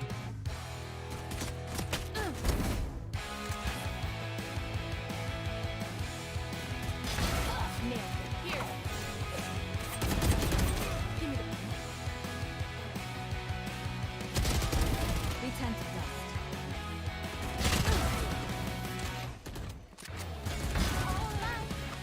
Last player standing.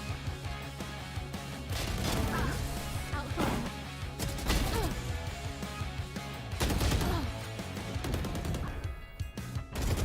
One enemy remaining.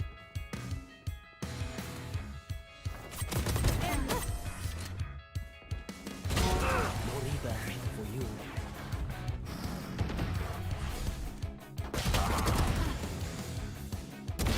Disappear.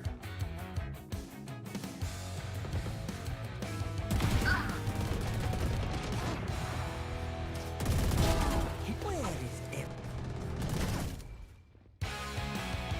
Last player standing. Foolish.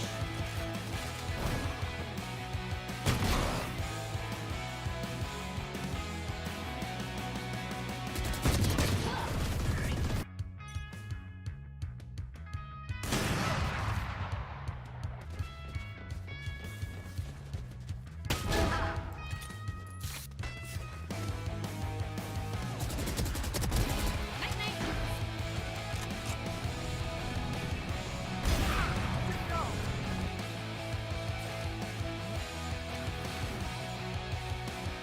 One enemy remaining.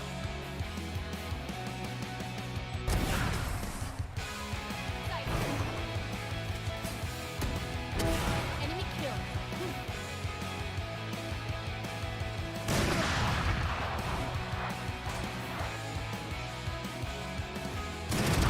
Enemy down. One enemy remaining.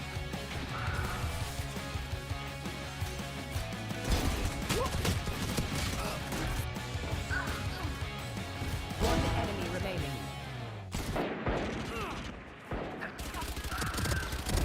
Rest.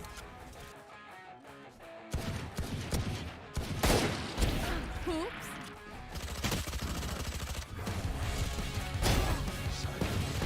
Last player standing. One enemy remaining.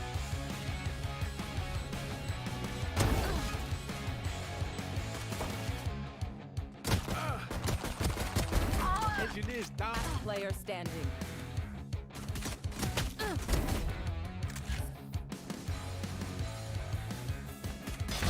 Nailed it. Here.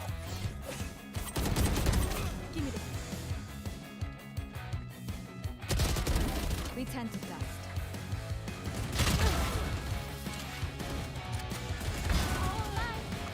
Last player standing. Outrun.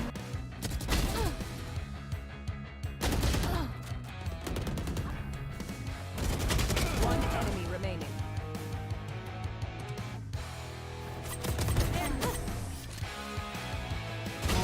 No rebirth for you.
enemy remaining.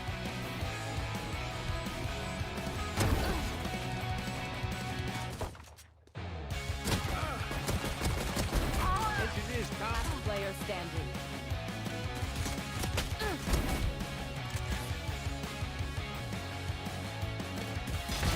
Nailed them. Here. Give me the. We turn to dust.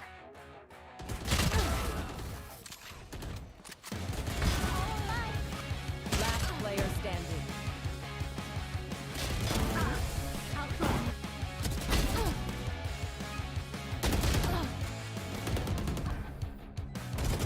One enemy remaining.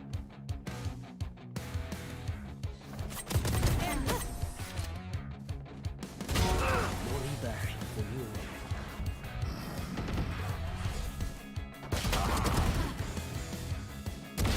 Disappear.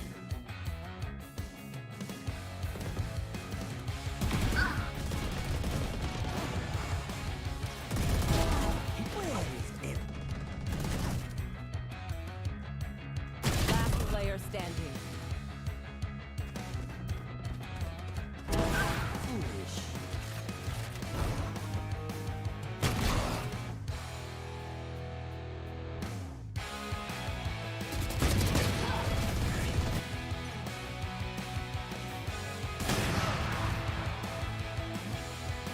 Night night.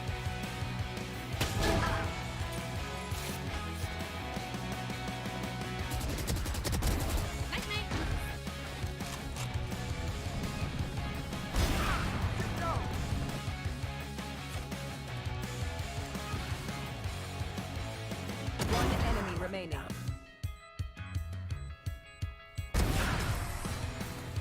Sight. Enemy kill.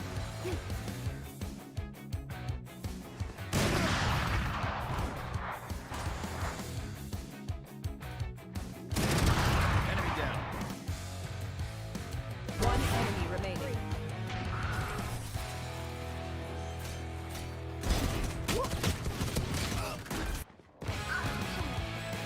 One enemy remaining.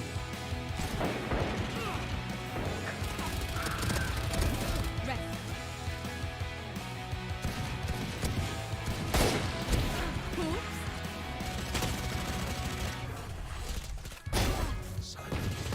Last player standing. One enemy remaining.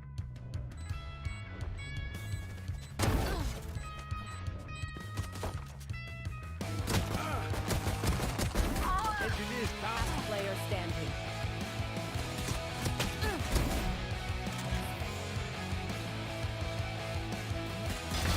Nailed them. Here. Give me the. We turn to dust.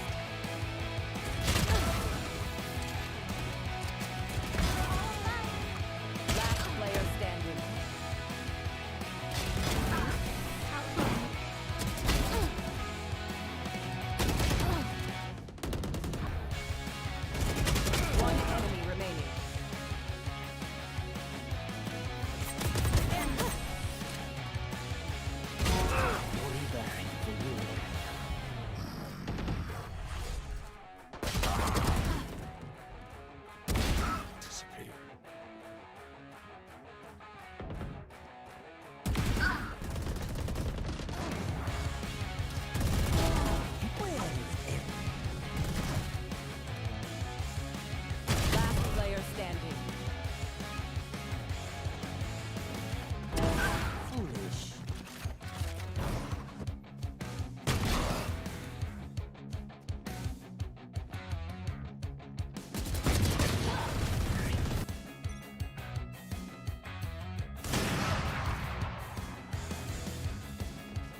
One enemy remaining.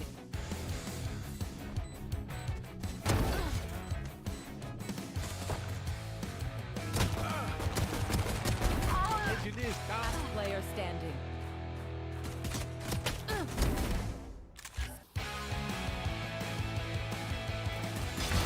Man, here. Give me that. 3 times the dust. All right.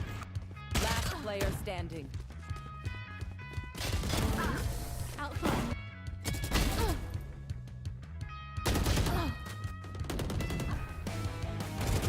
One enemy remaining.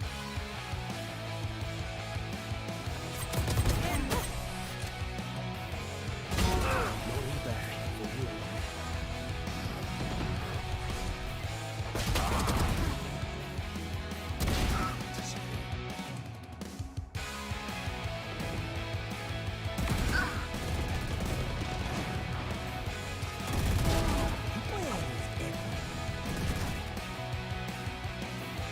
Last player standing.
Let's go. All right, then, ladies and gentlemen, welcome to the Lenovo Intel Valorant Open in association with Croma. I'm your host, Assassin 47, joining me at the desk is Quaint, and we're going to be jumping straight into the last and the final match for the day as well, which is going to be yet again a very, very interesting one. Not like the rest of the two for the day, of course, because this is going to be, I guess, quite a close one, considering the fact that it is going to be Team Simple facing off against Team ForceOne Esports. The ForceOne Esports, they need no introduction, but that's not the case with Team Simple, by the way. Once I let you guys know about the entire roster, you guys are going to get have a bigger picture about the team and why exactly did I say that this match might be a little bit of a close affair as well. But before that, let's have a quick look at what Quinn thinks about this specific match and what his predictions are. Honestly, I'm not sure about Simple because I haven't really come across their names before. But then again, like you said, no introduction needed for ForceOne at all whatsoever. 'Cause you got names like Skarga, Raka, RBK, Shivi, the entire all the works. So according to me, if Simple is as good as you're telling, then it's just gonna be an equal match. Otherwise, ForceOne for the win. Yeah, see, ForceOne Esports, they definitely, on paper, are the better team. But at the same time, we've got some star fraggers from the side of Team Simple as well. So looking forward to them, putting up some frags on the board and possibly turning tables against ForceOne Esports. Now, waiting for the match to be ready, by the way. Once it is, we are definitely going to be diving straight in towards the match as well. What is going to be the map, by the way? Do you have any idea about the map, Vito? Which is the map being played here? I have It's Ascent. It's Ascent, right? yeah, Yeah, it's a it's scent, it's Ascent. a scent, yeah. So yeah, just got that cue as well. So yep, looking forward to seeing what these teams are going to do on the map of Ascent as well. Yeah. So ForceOne Esports, by the way, surprisingly have a really, really good win rate on the map of Ascent as well. The map of Ascent is something that Team Simple love to play as well. And in general, most of the Indian teams, right, they prefer to play the map of Ascent when it's like a best of one For some reason. matchup.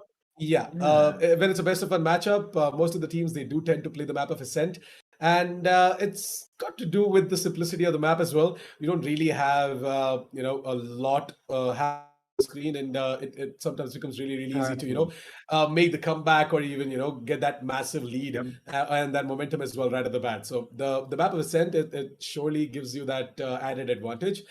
And on top of that, it's just most of the compositions that work really well on the map of Ascent as well. So we are definitely going to be talking about that momentarily. For now, the agent selection screen is going on. So after that is done, when the game is ready, we're going to be diving straight into the game. But if you guys missed out on the results for the previous two games that happened for the day, first up we had Samurai Esports, who faced off against which team was that, by the way? I forgot the name. Samurai Esports versus Team Rampage. Yes, Samurai Esports and Team Rampage. And it was bottom A little bit of right? yeah. So Rampage was a Samurai Esports. It went into the favor of Samurai Esports, and then the second game of the day was Godlike Esports and bottom Fraggers, where Godlike Esports took the victory as well. The first game was a 13-0, and the second game was a 13-1. So yeah, quick two games we had for the start of the day. And now let's hope that the third one is going to be a close one, a banger one for sure, so that we can end the day in style as well. The match is almost ready, by the way. I am having a little bit of a sneak peek as well on what exactly the agents are being selected as well, coming out from both of these teams. Really looking exciting, by the way. Gonna have a lot of topics to discuss, Quaint. Yep. But yeah, before we dive straight into the game, right? I really want to ask you quick predictions. Who's gonna win? I go for ForceOne, honestly. But then again, you said that I jinxed stuff before, so I'm not. You can't quote me on that again. And, so making predictions is different, and calling out that 13-0 is different. True, so true. Making predictions is completely fine. Yeah. So you're going to be going with ForceOne Esports. ForceOne, yeah. And also, not just that, I love the fact that they both of them have gone for Astra gameplays, and it's been a while since Astra has been out, but it's a really hard character to play. But once you master how to where to specifically place those stars, Astra is a really overpowered character and can play with your team really well. True that. I mean, ForceOne Esports, they've got themselves one of the best Astras in the country as well, in the name of Scar God. To start as simple, we are going to be seeing KPKP playing the Astra as well. Surprisingly, Kuzuri is not present in the match, right? Let me just quickly bring up the scoreboard and I can check it out if Kuzuri is there or not. Yeah, Kuzuri is not there. So KPKP is standing in for Kuzuri. Now that is a bit of an upset for Team Simple, because Kuzuri is that one guy who actually puts up quite a fight against all of these teams, right? Kuzuri is that aggressive duelist as well for the team. He usually fills in as a Phoenix or sometimes as a Raze as well.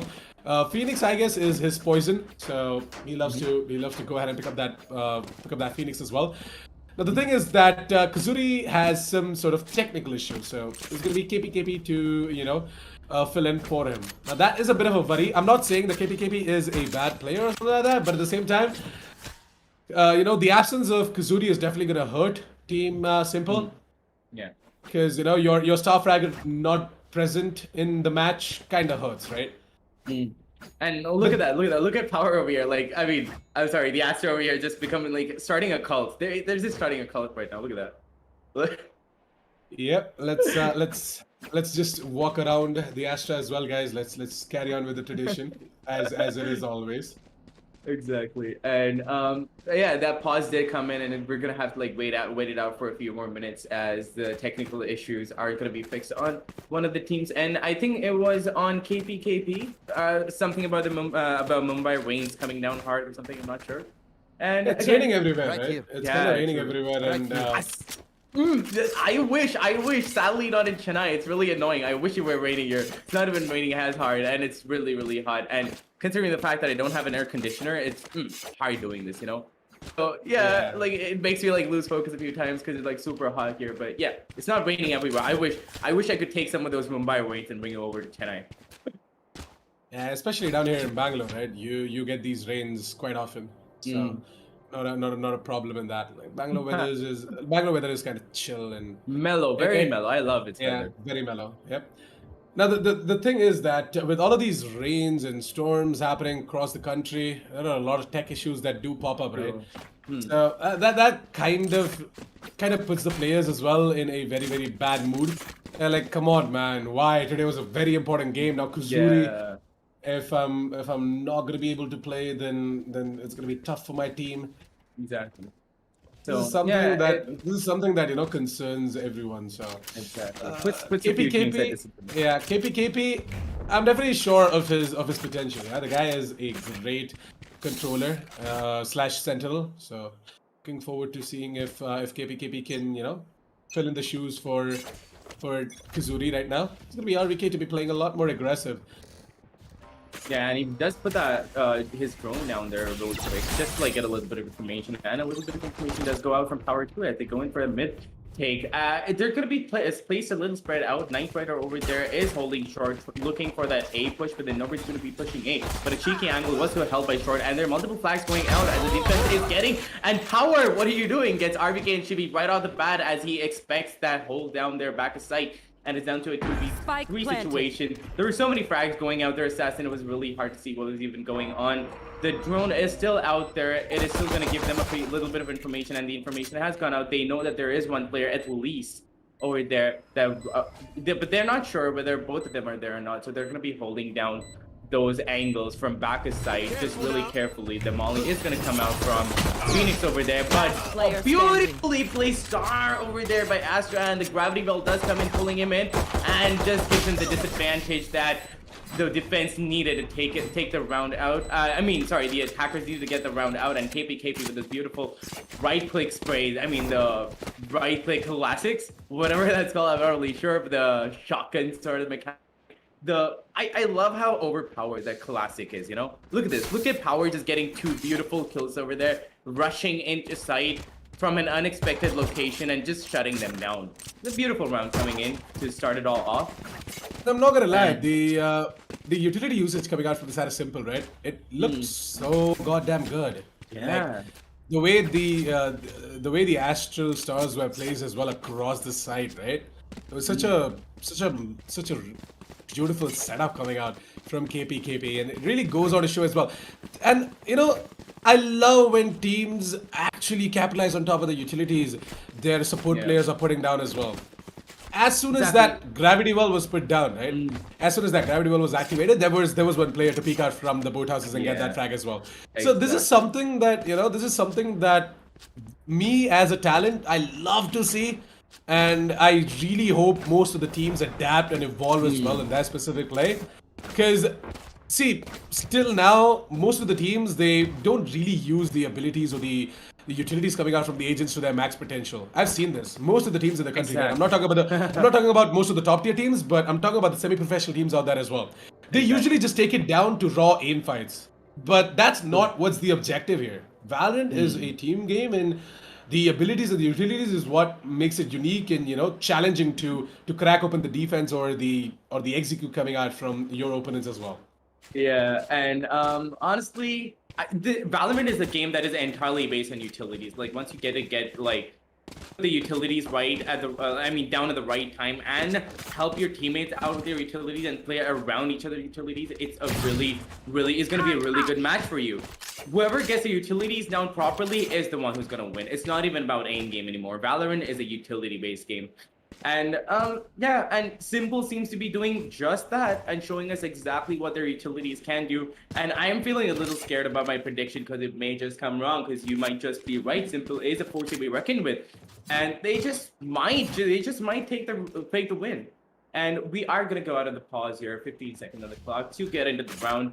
And they are going to go in for a Sheriff by just RVK is the only one going in for Sheriff. Everybody else is going to go in for Hardy Classic. No, Shibi is also going to go in for Shorty. So you have to play it really close range lane with that information. Team Simple, however, is going to go in for a full Spectre loadout with one frenzy on KP because he's probably feeling confident he's going to play close range and spray all of them down. What do you think about the economy? I can't really ask much, to be honest, because it's the second round, but then again, Simple's really playing around with their utilities. It's really fun to watch. And, oh, by the way, on top of that, the fact that he went for the frenzy, he has 2,900. And Alright, so just got a little bit of a cue as well that we're gonna jump into the game really soon, guys, so don't you worry. For now, though, as Queen did point out, right, we seeing quite a lot of utility usage coming out from both of these teams, and obviously in a good way, not in a bad way. Utilities are something that come out from all of these agents in a way to capitalize on top of that and get these rounds as well.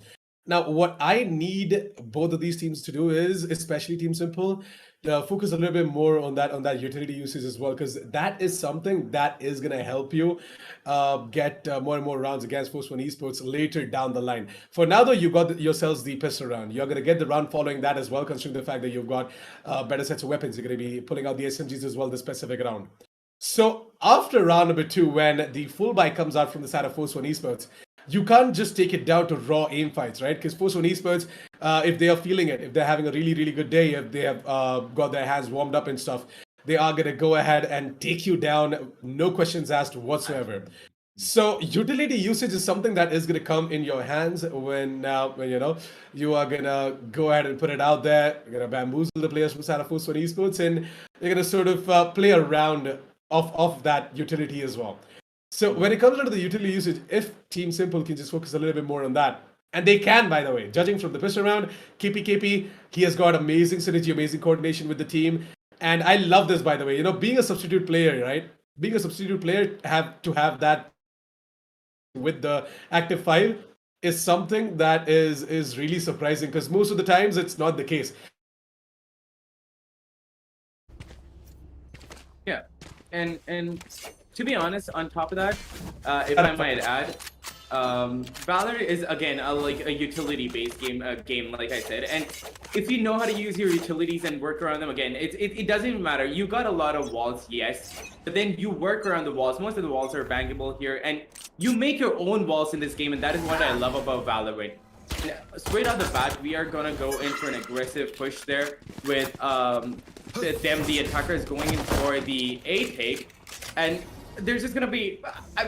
Yeah, hold up. I'm having a little bit of an issue with my game here. Can you just take this round away? Definitely. Why not? Yep. Absolutely. Yeah, all right. There you go. Got you covered, buddy. Not a problem. Melody, on the other hand, be the one to go ahead and get that frag onto his aggressive Knight Rider, and it looks like that power is going to be the final player from this side as well of team. Okay, hold on a second. Kind of having issues myself. Go ahead and quickly switch it up. But yeah, you guys can check out the instant replay. I'm gonna be seeing that round going ahead and put down out there as well. Cool. And already 0-2 on the board. I'm gonna get you covered. Don't worry about it. It's already 0-2 on the board, and the defense has gone in for a full buy with the Reavers and Phantoms all around, but Spectres are there in the hands of the attackers. And we have seen just how powerful the Spectre is close range, because he can just spray everybody down and not care about anything at all. So again, it could be another round onto the board for Simple, and ForceOne has to like recuperate. They have to like reorganize and just play around the strategies that Simple is playing on. And it's not going to be that hard, and there are two bots going up against each other. They're trying to get a little bit of information against each other, and they haven't committed to a site, really. The attackers haven't committed to a site, and Sova's just going to hold B main there. It's getting a little bit of information. It's a really split up, really spread out. They are going to rotate probably to A site, because they feel like there's going to be more people on B. And they honestly have to commit faster, or the attackers are going to, the defense is going to push and start getting hits. It seems like the spike is going to go A and going to commit there. Rafa and Astro over there are just going to hold that short position down with a beautiful crossfire coming in. And Rafa is just going to be holding A main. If a little bit of information is going to be obscured by that Astra's smoke there, it might just be helpful for the attackers. And they do get in onto the site. The bomb plant is going to go down. They've gotten the site down really well. The smokes have gone out. The after plant positioning is on point. There has to be one under heaven always. If Knight Rider is able to predict that and spray that down, he might be able to get a kill. But Melody is here against Solo for some reason. Gets that kill on Rafa. RBK takes him down instantly, down to a 4v4 situation. The smokes are coming in beautifully, just blocking the right amount of vision to give them enough time for the spike to explode. Power does manage to get Knight Rider out, long way to the Spectre. RBK gets ACF, and oh my god, they're instant frags going out all across, down to Power, and his team deflects around out, and Power does manage to spray him down with that Spectre, and takes Scargod clean of the map. A beautiful round coming in from the attackers there. Simple seems to be the better coordinated team. Like you said, you are right, they're playing with their utilities really well. They're blocking off the vision from the attack, like the defense, really well. They're blocking off the sites with the smokes, and they're playing for really good after plant positioning. And if they keep it up, this is gonna be just their match. And my prediction is gonna come wrong. Team Simple, right? They're using their utilities in a way where, you know, ForceOne Esports is getting taken down every single round. It also has something to do with, you know, ForceOne Esports having some of their tech issues of their own. So looking forward to them fixing all of that, and, you know, in one single tech pause, just fix everything up, and you know, just carry on with the match. Yeah. To be honest, all of these tech bosses, they are.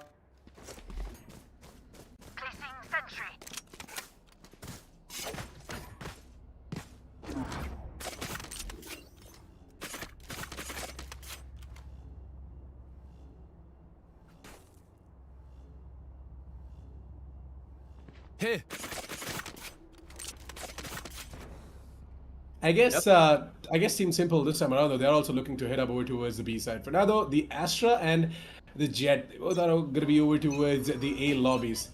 Let's see if they're going to be able to create some distraction over towards A or not. This is going to be the recon dot to be taken down, and RVK to be sucked into the gravity world, but he's just going to make it alive without any sorts of issues whatsoever. ASDF, on the other hand, is going to be using up that shotgun in order to get himself that kill, but oh, Knight Rider and Scargod get a kill of their own. It looks like that this time around, though, it's not going to be the utilities that are going to be saving Team Simple. It's Team Simple still have the man advantage, so a 3 vs 2 situation. We're looking forward to seeing ForceOne Esports making the rotation over towards the A side. They should pretty much be aware of the fact that Team Simple, they have already made the rotations, and KPKP is already aggressive towards the Garden's position as well. Looking forward to seeing KPKP getting himself a frag. No one is going to be checking the Ram's position, so KPKP should possibly have frag on towards RVK, but right now both of these players are just holding angles, right? Shivi is over towards A, and RVK is just holding towards the middle and the B side as well. Here's the SDF. He's going to try and take down Shivi, but little does he know that KPKP is coming in from the Garden's position. And it's going to be KPKP to get himself a triple, and it looks like that he is filling in the shoes for Kazuri pretty damn well. True. And I love that chance positioning, like KPKP. He was just pushing backside. He was going to go into CT, try to like see who's going to come in for the rotate. And that timing was just so perfect that Shivi pushed in just like right before he manages to peek. And they were like facing, like they were back to back over there, like for a moment. I was like, what is happening? Are they not going to realize that they're right there back to back? But no, like at the end of the match, he did like come around. I mean, KPKP did come around, did see Shivi right at the wrong time, taking out really clearly out. It's down to 0-4 on the board right now, and it's looking really good for Simple with their utility users. The Aldrone does come in for a little bit of recon. Scargod's information does go out, and he does put in that star there to block their vision, probably because he knows there is at least one player there. But little does he know that most of the players are there with the spike even, trying to look for a window of opportunity to push in an A. And the defense is still spread out. There is still 2 on B. And Knight Rider managed to land a beautiful first kill on Power, and that probably just might be the first kill that they need on the board to, you know, get the confidence or even the man advantage to get the first round onto the board for them. Now, RBK and Astra are going to hold in a beautiful crossfire from short there because they're expecting an A push, but the defense is playing really slow. They're playing a really slow game, and they're going to go in for a slow rotate. The spike is still left over there. KPKP is going to go in for that short push, probably. Or just like for a little bit of information. No, he's just going to block the vision out and then probably go all the way to B. But they still haven't gotten possession of the spike, or have they? They have taken up the spike, I guess. No, they still haven't. They are going to take the spike and probably going to go in for a B push because the aggressive positioning of the defense on A over there is going to inform them about the B take. And they are going to aggress super hard on B over here. ASDF is just trying to get a little bit of information with the recon ball, but a little bit of information goes out instead. That flash does come in at just the right time, and Rafa manages to land that kill. Melody does take out Jimmy, and multiple frags going out left, right, and center. Rafa gets another kill. 3 seconds on the clock. Are they going but they're not going to be able to do it. And KP does get detained by that lockdown. He's going to be killed right now, and he knows his fate, and he just stands there waiting for being like waiting to be taken down. He doesn't even try. He just stands there waiting for that bullet to like just pierce his skull, you know? Beautiful round, really well played, but then that just puts the first round onto the board for ForceOne there, and that might just give them the momentum to keep getting rounds from here on out. Like, once that confidence builds up, right, Assassin, it really just keeps building all the way, and you just keep getting round after round. Through that, really love how, you know, ForceOne Esports are also, you know, putting up their utilities in order to counter the offense coming out from the side of Team Simple. You would see, like, you know, ScarGod just placing all of these stars across the map.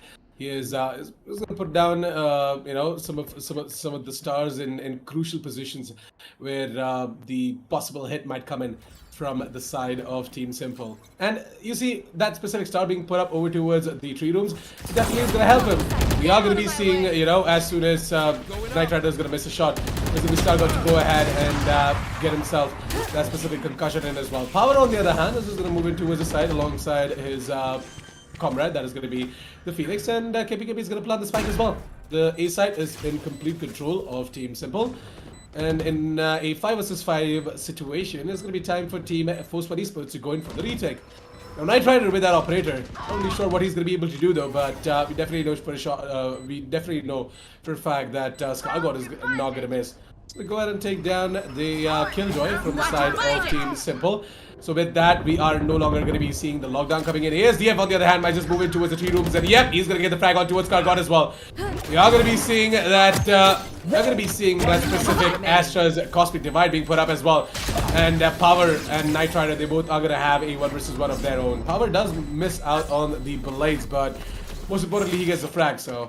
Nothing really matters over there. But can we talk about that though? Like, Power like goes up, dashes behind him, and Knight Rider has zero clue. That was a beautiful play coming in. It's also because of the Cosmic Divide, right? It Yeah. it basically blocks out these sound cues. Sound, yeah, I didn't realize that. That can be played to such huge advantages, and I'm loving how the Astras are being played out. I haven't seen a lot of Astra plays, and it is really fun to watch. Astra just go at it, like Astra versus Astra. It's really fun to watch this match, you know?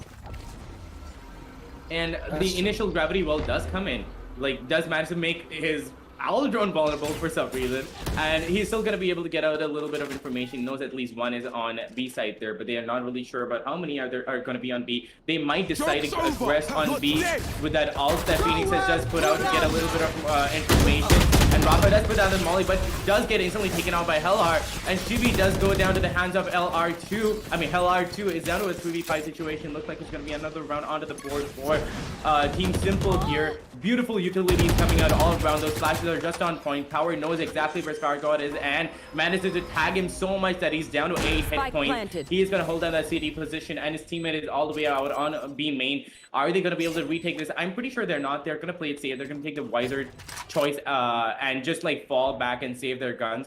The Bulldog in Knight Rider's hands and the Vandal and ScarGod, they can't afford to lose their economy right now because their economy's not really that good. Meanwhile, can you see the amount of money on KPKP? 7,100. So if he the Knight Rider does manage to shut down Power, it does manage to like raise their economy a little bit and manage to make build up his own by getting that Phantom. The information does go out, KPKP on 50 points, but that doesn't really matter because he managed to take down Knight Rider clean off the board. ScarGod with 8 hit points has to play it super safe and cannot play it like his teammate. What do you think he's gonna be able to save the gun with that 8 hit point on the board because they don't know where he is? They definitely don't know where he is, so I guess he's gonna be able to save the Vandal as well. So right now, ForceOne Esports, they are struggling on their defense. This is a defender-sided map, guys. This is a defender-sided map, and I guess it goes on to show how good Team Simple are. The underdogs, they are definitely gonna go ahead and you know, showcase their power as well. What? For now, Team ForceOne Esports, they're gonna take a little bit of a timeout, and this timeout is gonna help them get their stuff back together. They are gonna, you know, strategize their future moves from here on out, because 6 rounds is, again, really good for Team Simple. If they go ahead and walk away with a couple more, then they've already won out the half, which they shouldn't, by the way, because this is a defender-sided map. So this timeout is very crucial for ForceOne Esports in order to understand where exactly they're going wrong, what is happening, what's up. Like, yes, all the tech pauses coming out from the side of Team ForceOne Esports have kind of put them in a situation where they're not able to actually analyze what exactly is happening. You just need to keep calm, cool, and collected. You're just gonna get that cool composure in, and they just gotta think. So what exactly they can do to outplay Team Simple. Exactly. And at the same time, to complement that, the plays coming out from Team Simple, are really, really beautiful. The utility usage is really on point, and their teammates, I mean, all the team players are playing around those utilities and getting the frags at just the right moments, So it honestly depends upon how the defense is going to play around their own utilities to block out the opponents, And Power is going to go in for an aggressive push there, RDK with a Sheriff there. Is he going to be able to take a frag out? No, that Shock Dart does come in and tags him heavy. He's down to like probably 8 to 10 hit points. Another Shock Dart does go out, trying to find the last few hit points on the Jet over there, trying to take him out. The Spike is closer to A, so they might aggress A. They might commit to A. And the defense isn't spread out anymore. They are probably going to commit to A and probably going to play for a retake. That is probably why that timeout came out. They were probably just like, you know what, let's commit to one side, stop them from taking it, and if we're unable to do that, fall back and retake the other side. That's probably what they're going to do this time. But now Skargor, he is watching over towards the mid links as well. Not going to spot anyone out, so he's going to try jiggle picking a little bit more, and then he's going to ask his teammates if the hit is actually coming in over towards the B side or not. Because accordingly, he has to, place his Astro Sauce and use the utilities as well. Skargor, he's going to be aggressive a little bit too much, and I guess that is going to cost ForceOne Esports the specific round as well, because trust me, the controller is actually very, very important when it comes to going in for the retake towards the B side. For now though, there's going to be ForceOne Esports to try and get out of the side, try and not get detained, and surprisingly, the Sova from the side of ForceOne Esports is not going to get detained as well. It is a man disadvantage for Team Simple. In a 2 vs 3 situation, let's see what they are going to be able to do. RVK being low on HP, just going to give that Vandal away to his teammate. He's going to be like, you know what, I'm pretty much good with the Sheriff myself, and I'm known for some nutty headshots with my Sheriff as well. So there you go, we are going to be seeing him put some damage on towards ASDF. Man, he's a bullet away from death, ASDF. How can you go ahead and miss on towards RVK? RVK has already dealt a lot of damage, and I guess in a 1 vs 2 situation, we're going to be seeing Melody and ASDF playing together as a unit, as it should be, and getting themselves a 7th round of the board as well. My god. Team Simple. Well, they've all got their basics absolutely ready, and they're just rocking the show right now, man. Yeah, to be honest, yeah. Now, the best part is that was a really game changer round for me, if you're gonna ask me, because that timeout, whatever they took, whatever strategies they pulled out, is probably helping them, because it came down to a 2v3 and they were in an eco round. Now they're in a full buy. I am expecting them to like bring up rounds once again. Now going out and like probably like defending the sites and properly playing around their utilities, which they were not being able to do, not being able to communicate that properly. They were not going in around the site, and they were not rotating at the right times. They are doing that right now, and they did that on an eco. They did not manage to pull it all the way through because it was an eco. But then again, it doesn't really matter because they have a full buy right now, and they might actually get the round.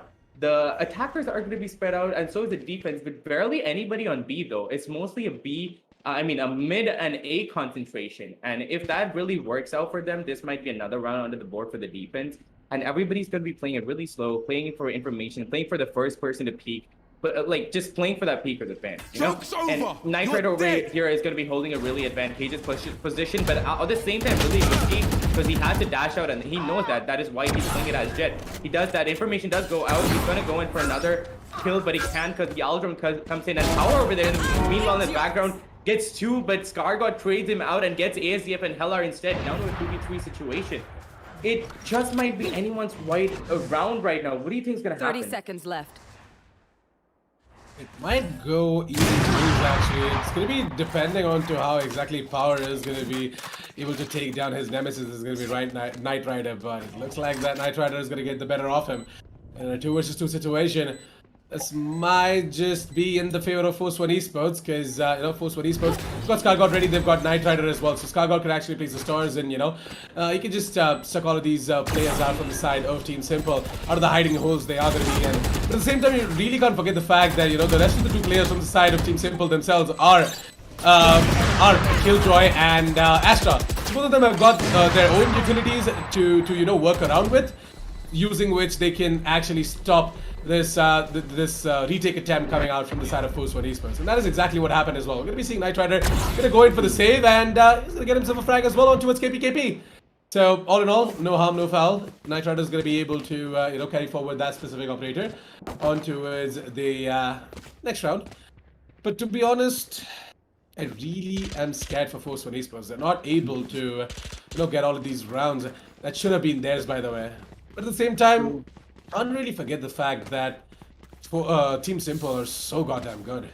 Yeah, I wasn't expecting Time that. for So a I'm not field really test. familiar with Team Simple, but you do, and I took your word for it. And my prediction just totally is coming wrong with 1 round on Team ForceOne over there with 8 on Team Simple. They are dominating ForceOne. Look at that. RPK does manage to get LR, and Power instantly takes out Scargod down to it's down to 4v4. And that was the first time they went for an aggressive push with a spike going in from short over there at the wrong time. Rappa looks around at the wrong time, and Knight Rider over here with his Blade Star comes in super aggressive and takes out Power. None of the sites have been taken so far, and the control hasn't been lost. But are you seeing the unfortunate positioning by the teams here? Sees him first and does manage to spray him out. KBKB with just a better aimer managed to take him out. 10 hit points on him. Is he going to be able to take out a third? He's just going to play it safer. He's going to fall back and he's going to play it with his teammates. He doesn't want to give another round out to ForceOne. The first one onto the board itself was enough to scare them, or at least tell them, no, we're not going to give any more rounds out. Knight Rider comes in at just the right time, manages to stop the planet, takes out KPKP at the right time. I have the Down to a spike. 2v2 situation. Could be anyone's game right now. Everybody has to play it really slowly. He does get the information, but Knight Rider is already holding that and managed to take him down. 1v2 situation. Might be the second round onto the board for the defense, and it is, as Shivi managed to take him down with that Sheriff, managed to get their economy up with the operators and all the and the Vandal on Shivi. Their economy is going to come up right now. They probably have found their momentum, they probably found their footing, and they're probably just going to work with that, work around that, That's probably why that timeout came out. Like I said, that was a really game-changing timeout. Whatever they said in that timeout is what they started applying in their games, and they're managing to pull it off. The communication has gone up. You can clearly see that. The second round onto the board for them. The information went out at just the right times. And the utilities also. True. And see, ForceOne Esports, right? Coordination has not been a problem for them, in my opinion, because you can really see it in their utility usage as well, right? In the previous round as well, right at the bat, you saw Scargod putting down a star towards the B mains. He used up that gravity well, and in that gravity well, exactly, in that exact same gravity well, the shot dart landed from the side of Shivi as well. So these are the small things that make a lot of difference. And Knight Rider going ahead and getting himself that entry as well on towards KPKP, taking down the controller from the side of Team Simple is gonna be quite a hefty investment as well. To be honest, because now with little to no smokes or gravity wells or concussions, nothing left from the side of Team Simple, is gonna be tough for them to make an execute happen over towards either of the side. There's going to be Power with 55 seconds after the clock trying to, open up an avenue towards the A-shot position or even over towards the gardens. Does manage to get the frag on towards Rafa, but Scargod did not actually go in for that immediate peek as well. And actually there was a good decision. But that decision of his might just cost him a little bit more, because Power has already got himself a double now. And things are taking a little bit of a turn. 30 seconds, and the rest of the gang from the side of Team Simple are moving in from the A-mains position. 30 seconds It is going to be just Melody to hold on towards the midlings. As always, this guy comes in with a lurk. This guy's always on the flank watch, and let's hope that Scargod is not going to get taken down. But oh no! Oh no! Melody spotted out Scargod, and he's going to call it out to his team as well. That, hey, someone is coming with a backstab. You guys better watch out. Someone's coming in from A-main. Melody, on the other hand, is going to try and move in from the A-shot position, if I'm not wrong, with 7 seconds left on the clock. Never mind, Melody is moving in from the tree rooms. This is going to be nice. The ultimate comes in, and the lockdown is going to be destroyed by ASDF. Both the hunters, both the Sovas, are going to be using up their Hunter's Fury, and I guess in a 3 vs 3 situation, Hellar and Melody, they've got themselves really good position. But never mind, they are going to be expected over to the tree rooms. It's going to be all down to Melody, and he's not going to be able to capitalize on top of that sneaky little play that he was trying to make as well. There's going to be Shivi to immediately, swiftly turn back into speed, get that cross-up placement snap to the face, and get that headshot in as well. So 8-3 is with the last round of the first half coming in, right? We might see Team ForceOne Esports making it 8-4, but if they're not going to be able to do that, then that's going to be trouble for sure. Yep, and I've seen a lot of teams making a comeback from that 8-4 situation, right? Like even our friend Praneeth, he thinks the same way. Like once he said that when it's on 8-4, there's a high possibility for the team with the 4 rounds on the board to make a comeback. And I believe that. I've seen that happening multiple times. And it just might happen. So if the defense manages to pull itself together, they just might be able to take this out. And ScarGod goes in for that initial smoke over there to block out any little bit of vision and just like playing for the peeker's advantage over there. Nobody's going to give out any bit of information as the attackers are also spread out. Nobody committing to any side. No information has gone out really so far. They're playing it super slow. The thing is, like, this sort of gameplay is not something that we were seeing for the past few rounds and it's always been really fast gameplay. Everybody's rushing the site and getting taken down. Now on this match, everybody's playing it really slow, playing for information and playing for peaks. And this is exactly what I wanted to see. This is exactly, it might be slow in the beginning, but the strategies that come out are You should run. Like, you can see how the attackers are always going in for that bamboozle, as in they're giving out their positioning in the first half and then instantly rotating or taking a different side, always taking mid control and just getting the round to themselves. Melody has taken a lot of damage from that nade over there, and RGK managed to capitalize on that. Takes out Hella, takes out Melody, also takes out KP. Between two on his board right now, and Rafa managed to take out ASDF. The 4th round onto the board for the defense side. This might be their comeback. Switching sides. Round 4. It might just be the comeback round for them, and they just might start bringing rounds back onto the table as we go into halftime and we do go into that side switch.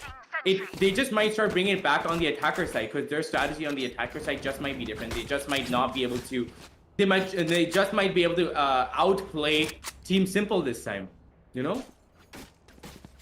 I completely agree to you on that. Maybe ForceOne Esports, they are going to do a lot better on that attack as well. They had a slow start, but eventually they are going to come up with that comeback as well. So hopefully, fingers crossed with that. Let's hope that ForceOne Esports are going to be able to do that. For now, though, it is going to be Team Simple to have that massive lead on the attack side itself on a defender-sided map. So getting that 8 round, getting those 8 rounds on the board as well, right? For Team Simple, is going to be a bit of a feel-good moment for them right now. It's going to be time for ForceOne Esports to move it over towards the B side. I've got 4 players tagged outside of the B site. Just Knight Rider to play over towards the A main. And I guess Knight Rider is trying to create a bit of a distraction here. I guess he's just trying to, keep the A players over towards the A side only. Yeah, trying to like draw the attention away from the B side, And the moment he got tagged just a little bit, he knew that he had to fall back, and he did, and that is probably what had worked his advantage because he rotated and came in onto short and took off the opponent jet right at the right time. Took out power with just one singular bullet, and yeah, this is the sort of play that I'm expecting to see from them. The bots here on both sides just giving out information left, right, and center. They are gonna aggress B. The attackers are gonna aggress B. The smoke is gonna come out to block the vision, and they are all gonna push into B side. They've got a good after plan positioning set down with RPK holding the market positioning. Also, this is a really difficult angle because he does manage to get the kill though. Does manage to get another one tap, gets another on Hell KP instead takes out RBK instead, takes it straight out. AZF with a beautiful 2K with that coast there. Takes out Rafa and Knight Rider in like 2 to 3 bullets in one magazine down to a 1v1 situation where KP is on site. Both information has been given out. Chibi has to play her in the boxes. He might just go in for that right click shot, but no, KP just being the better aimer manages to land that headshot and takes him clean off the board. This is going to be the 9th round onto the board for Team Simple. Again, the momentum is going on to the side of Team Simple here, and if they keep managing to like pull that off, it's looking like Team Simple is just going to be the clear winner here, Assassin. Well, to be honest, that again is situational and depends on what exactly ForceOne Esports are going to do. But the thing is that ForceOne Esports, the momentum kind of went into the favor of Simple right off the bat, right? And that has put ForceOne Esports in a position where they're not able to, I don't know. There are a lot of issues going on currently. If you didn't notice, right, in that specific round, RVK, he found himself in a position where there was absolutely no trade potential whatsoever. No one peeked in from the first lanes, no one peeked in from the second lanes. RVK just took a double and then he had to die like a hero, and he did, by the way. He did it. He did that. He definitely did that, but I really wanted someone to just help him out. I really wanted someone to capitalize on top of that death coming in from RVK. But then again, at the same time, all of his teammates are playing really safe positioning, and I don't blame them, to be honest. RBK was like, you know what? Y'all play the safe game. I'm probably just gonna hold this really aggressive positioning on market over there and probably try to get a couple of kills for you. You handle the rest. And it was sad that they did not manage to get the rest of their kills, but then still, yeah, you're probably right. They should have played 4 trades over there and not just like played for safe. Knight Rider over there getting ASDF and KPKP getting Knight Rider as a trade. Down to a 2v4 situation. They're still going out everywhere. It's down to Chibi to get another kill. And is he gonna go in? No, but that comes in at just the right time and Power goes in for the right click kill and gets Chibi down. What was that up trap that saved him, Assassin? Otherwise, that would have been a knife. Oh my god, what is happening here? Well, it's just a display of 2 of these really good teams fighting it out tooth and nail. And I'm not gonna lie. I am absolutely not gonna lie. The way Team Simple have been using their utilities, it surprises me. And at the same time, did you actually see the coordination coming out from Knight Rider as well? So basically, when Scar put up that specific star, which was the rafters, right? He kind of got that gravity well in. We saw the exact same time Rafa putting down that specific flash, and on top of that, Knight Rider went in for the peak. Now, Knight Rider got flashed. Now, if that wouldn't have happened, Knight Rider had got himself maybe like, a kill or 2 in the bag without any problems whatsoever. So that is something that, that is something that that brings in a lot of detail into the round as well. And I love that ForceOne Esports are bringing in all of these good team plays in a specific round. But the problem is that Team Simple is just way too good, right? Whatever you do, they've got themselves something or the other with the counter. And once again, despite the fact that ForceOne Esports try to move in over to the B side on top of that, it doesn't really matter. There's always someone to help each other out from the side of Team Simple, and it's just the better coordination, better synergy working out.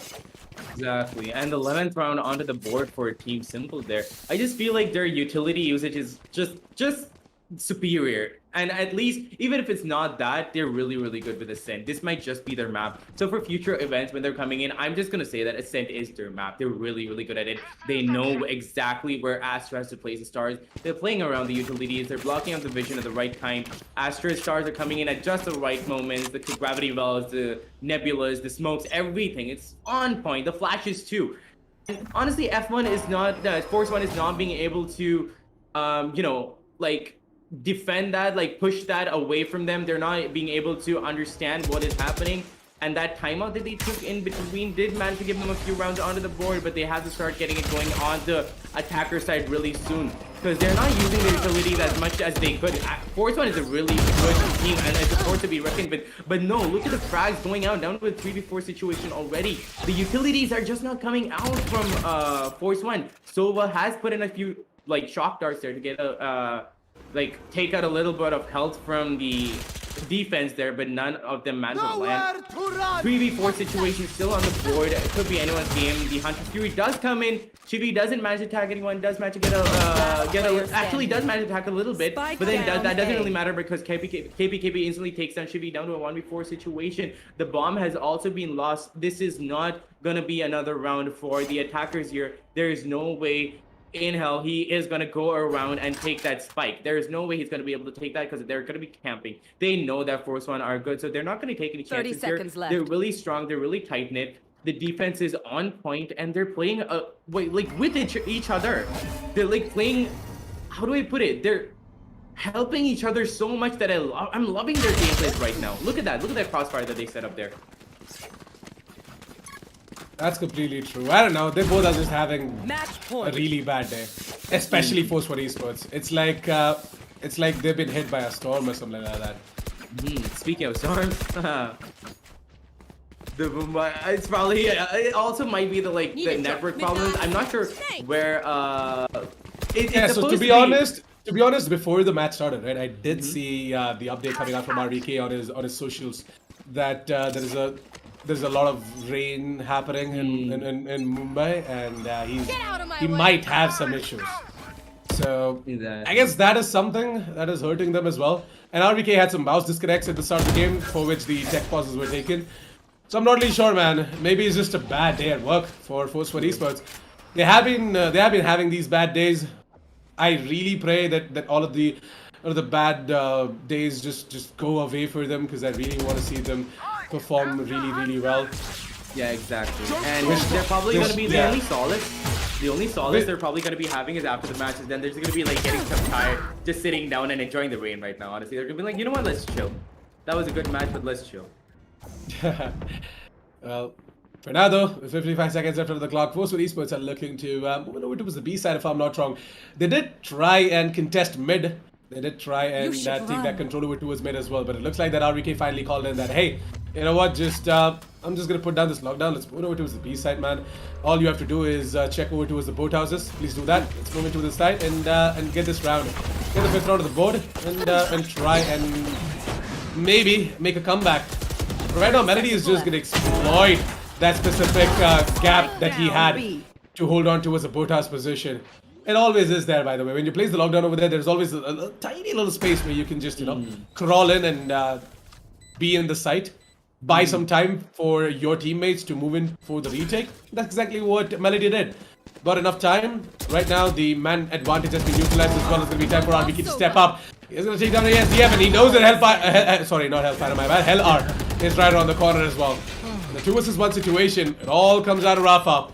The man who has to clutch it out for the team to keep the dreams alive. But it looks like that is going to be too caught in using up that piece of utility, in using up that specific flash that he's not going to see the player moving in from the second lanes. And that's said and done. 13-4. It's going to be Team Simple to be your winners, ladies and gentlemen. As ForceOne Esports, well, not going to be able to make the cut.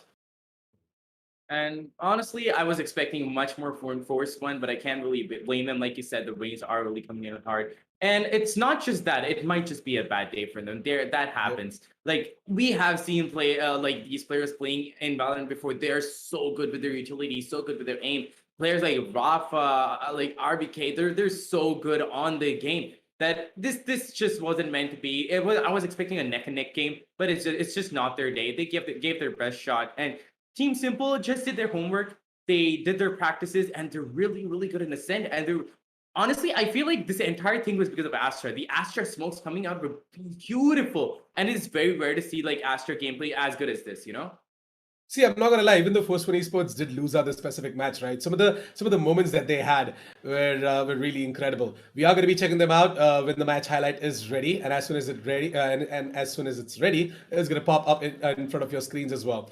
And I guess it is. There you go. We'll be seeing the match highlights coming in, where you see Power going ahead and getting himself that double in order to get that pistol round going into the favor of Team Simple. Team Simple, they had a strong start, and that has to do with all of the problems that ForceOne Esports were having as well right out of the bat. It's just a bad day, It's really unexplainable, but at the same time, it's something that most of the players, most of the teams, they do tend to face as well. And times are tough, guys.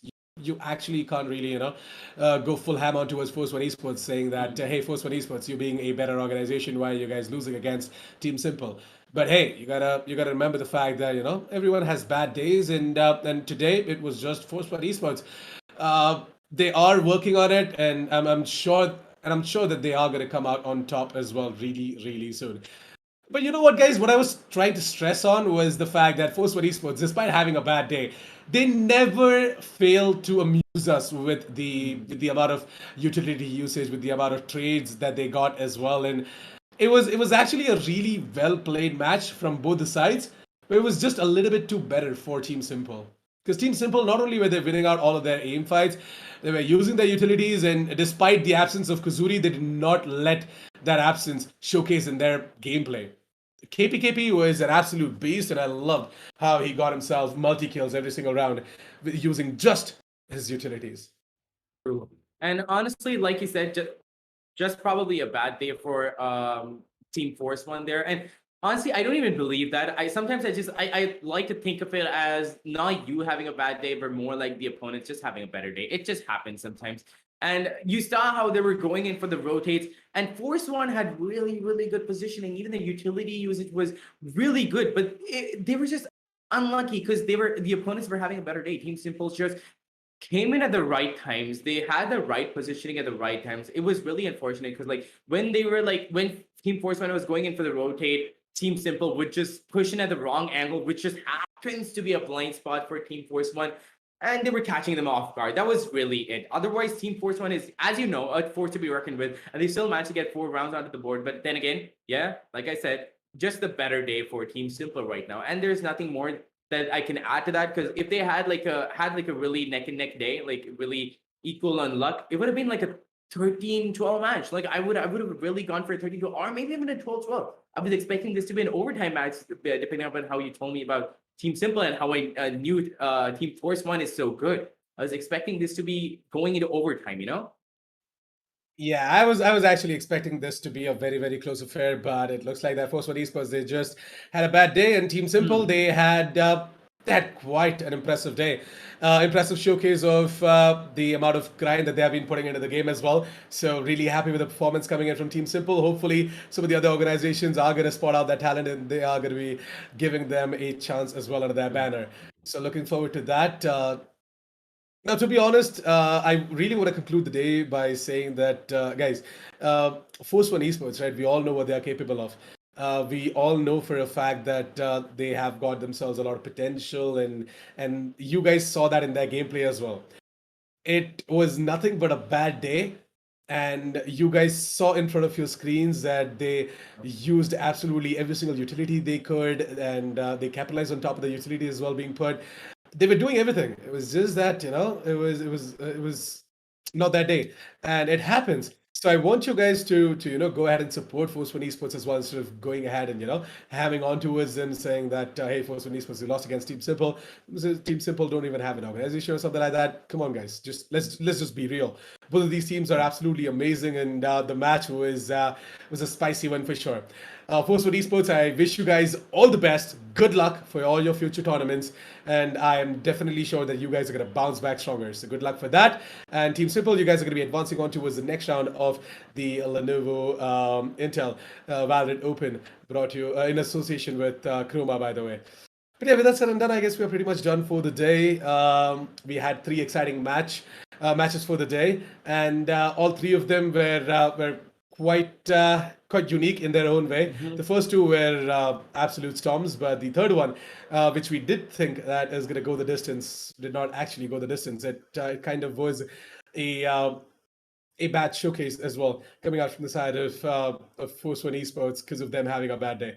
13-4 still. ForceOne Esports, they gave absolutely everything. They are going to be disappointed with that performance, but I'm definitely sure that they're going to go back to that drawing board, and they're going to figure out what exactly went wrong and how exactly they can come back against teams like Team Simple as well. So for now, it is going to be me and Queen signing off for the day. Thank you so much, guys, for tuning in. It was a lovely day for sure. Don't forget to check out the deals that you guys should not miss out on, by the way. Some of the best deals on the Legion gaming notebooks powered by the latest Intel Core i7 processors at your nearby Croma stores or on the Croma website online. Everything is linked down in the description below, so I want you guys to open up the description, check out the link, and support our sponsors Lenovo, Intel, and Croma. You guys can check us casters out as well on our social media handles. It's going to be either official Assassin47 for me. It's either Ankit and Anthony for him. It's Queen. It's Queen for yeah. me. Yeah. Either Queen for him. So check us out. Follow us if you guys love what we do, and we're going to be seeing you guys tomorrow with more and more Valorant action coming your way. So, ta-ta, bye-bye, adios for today. See you guys tomorrow. Peace out.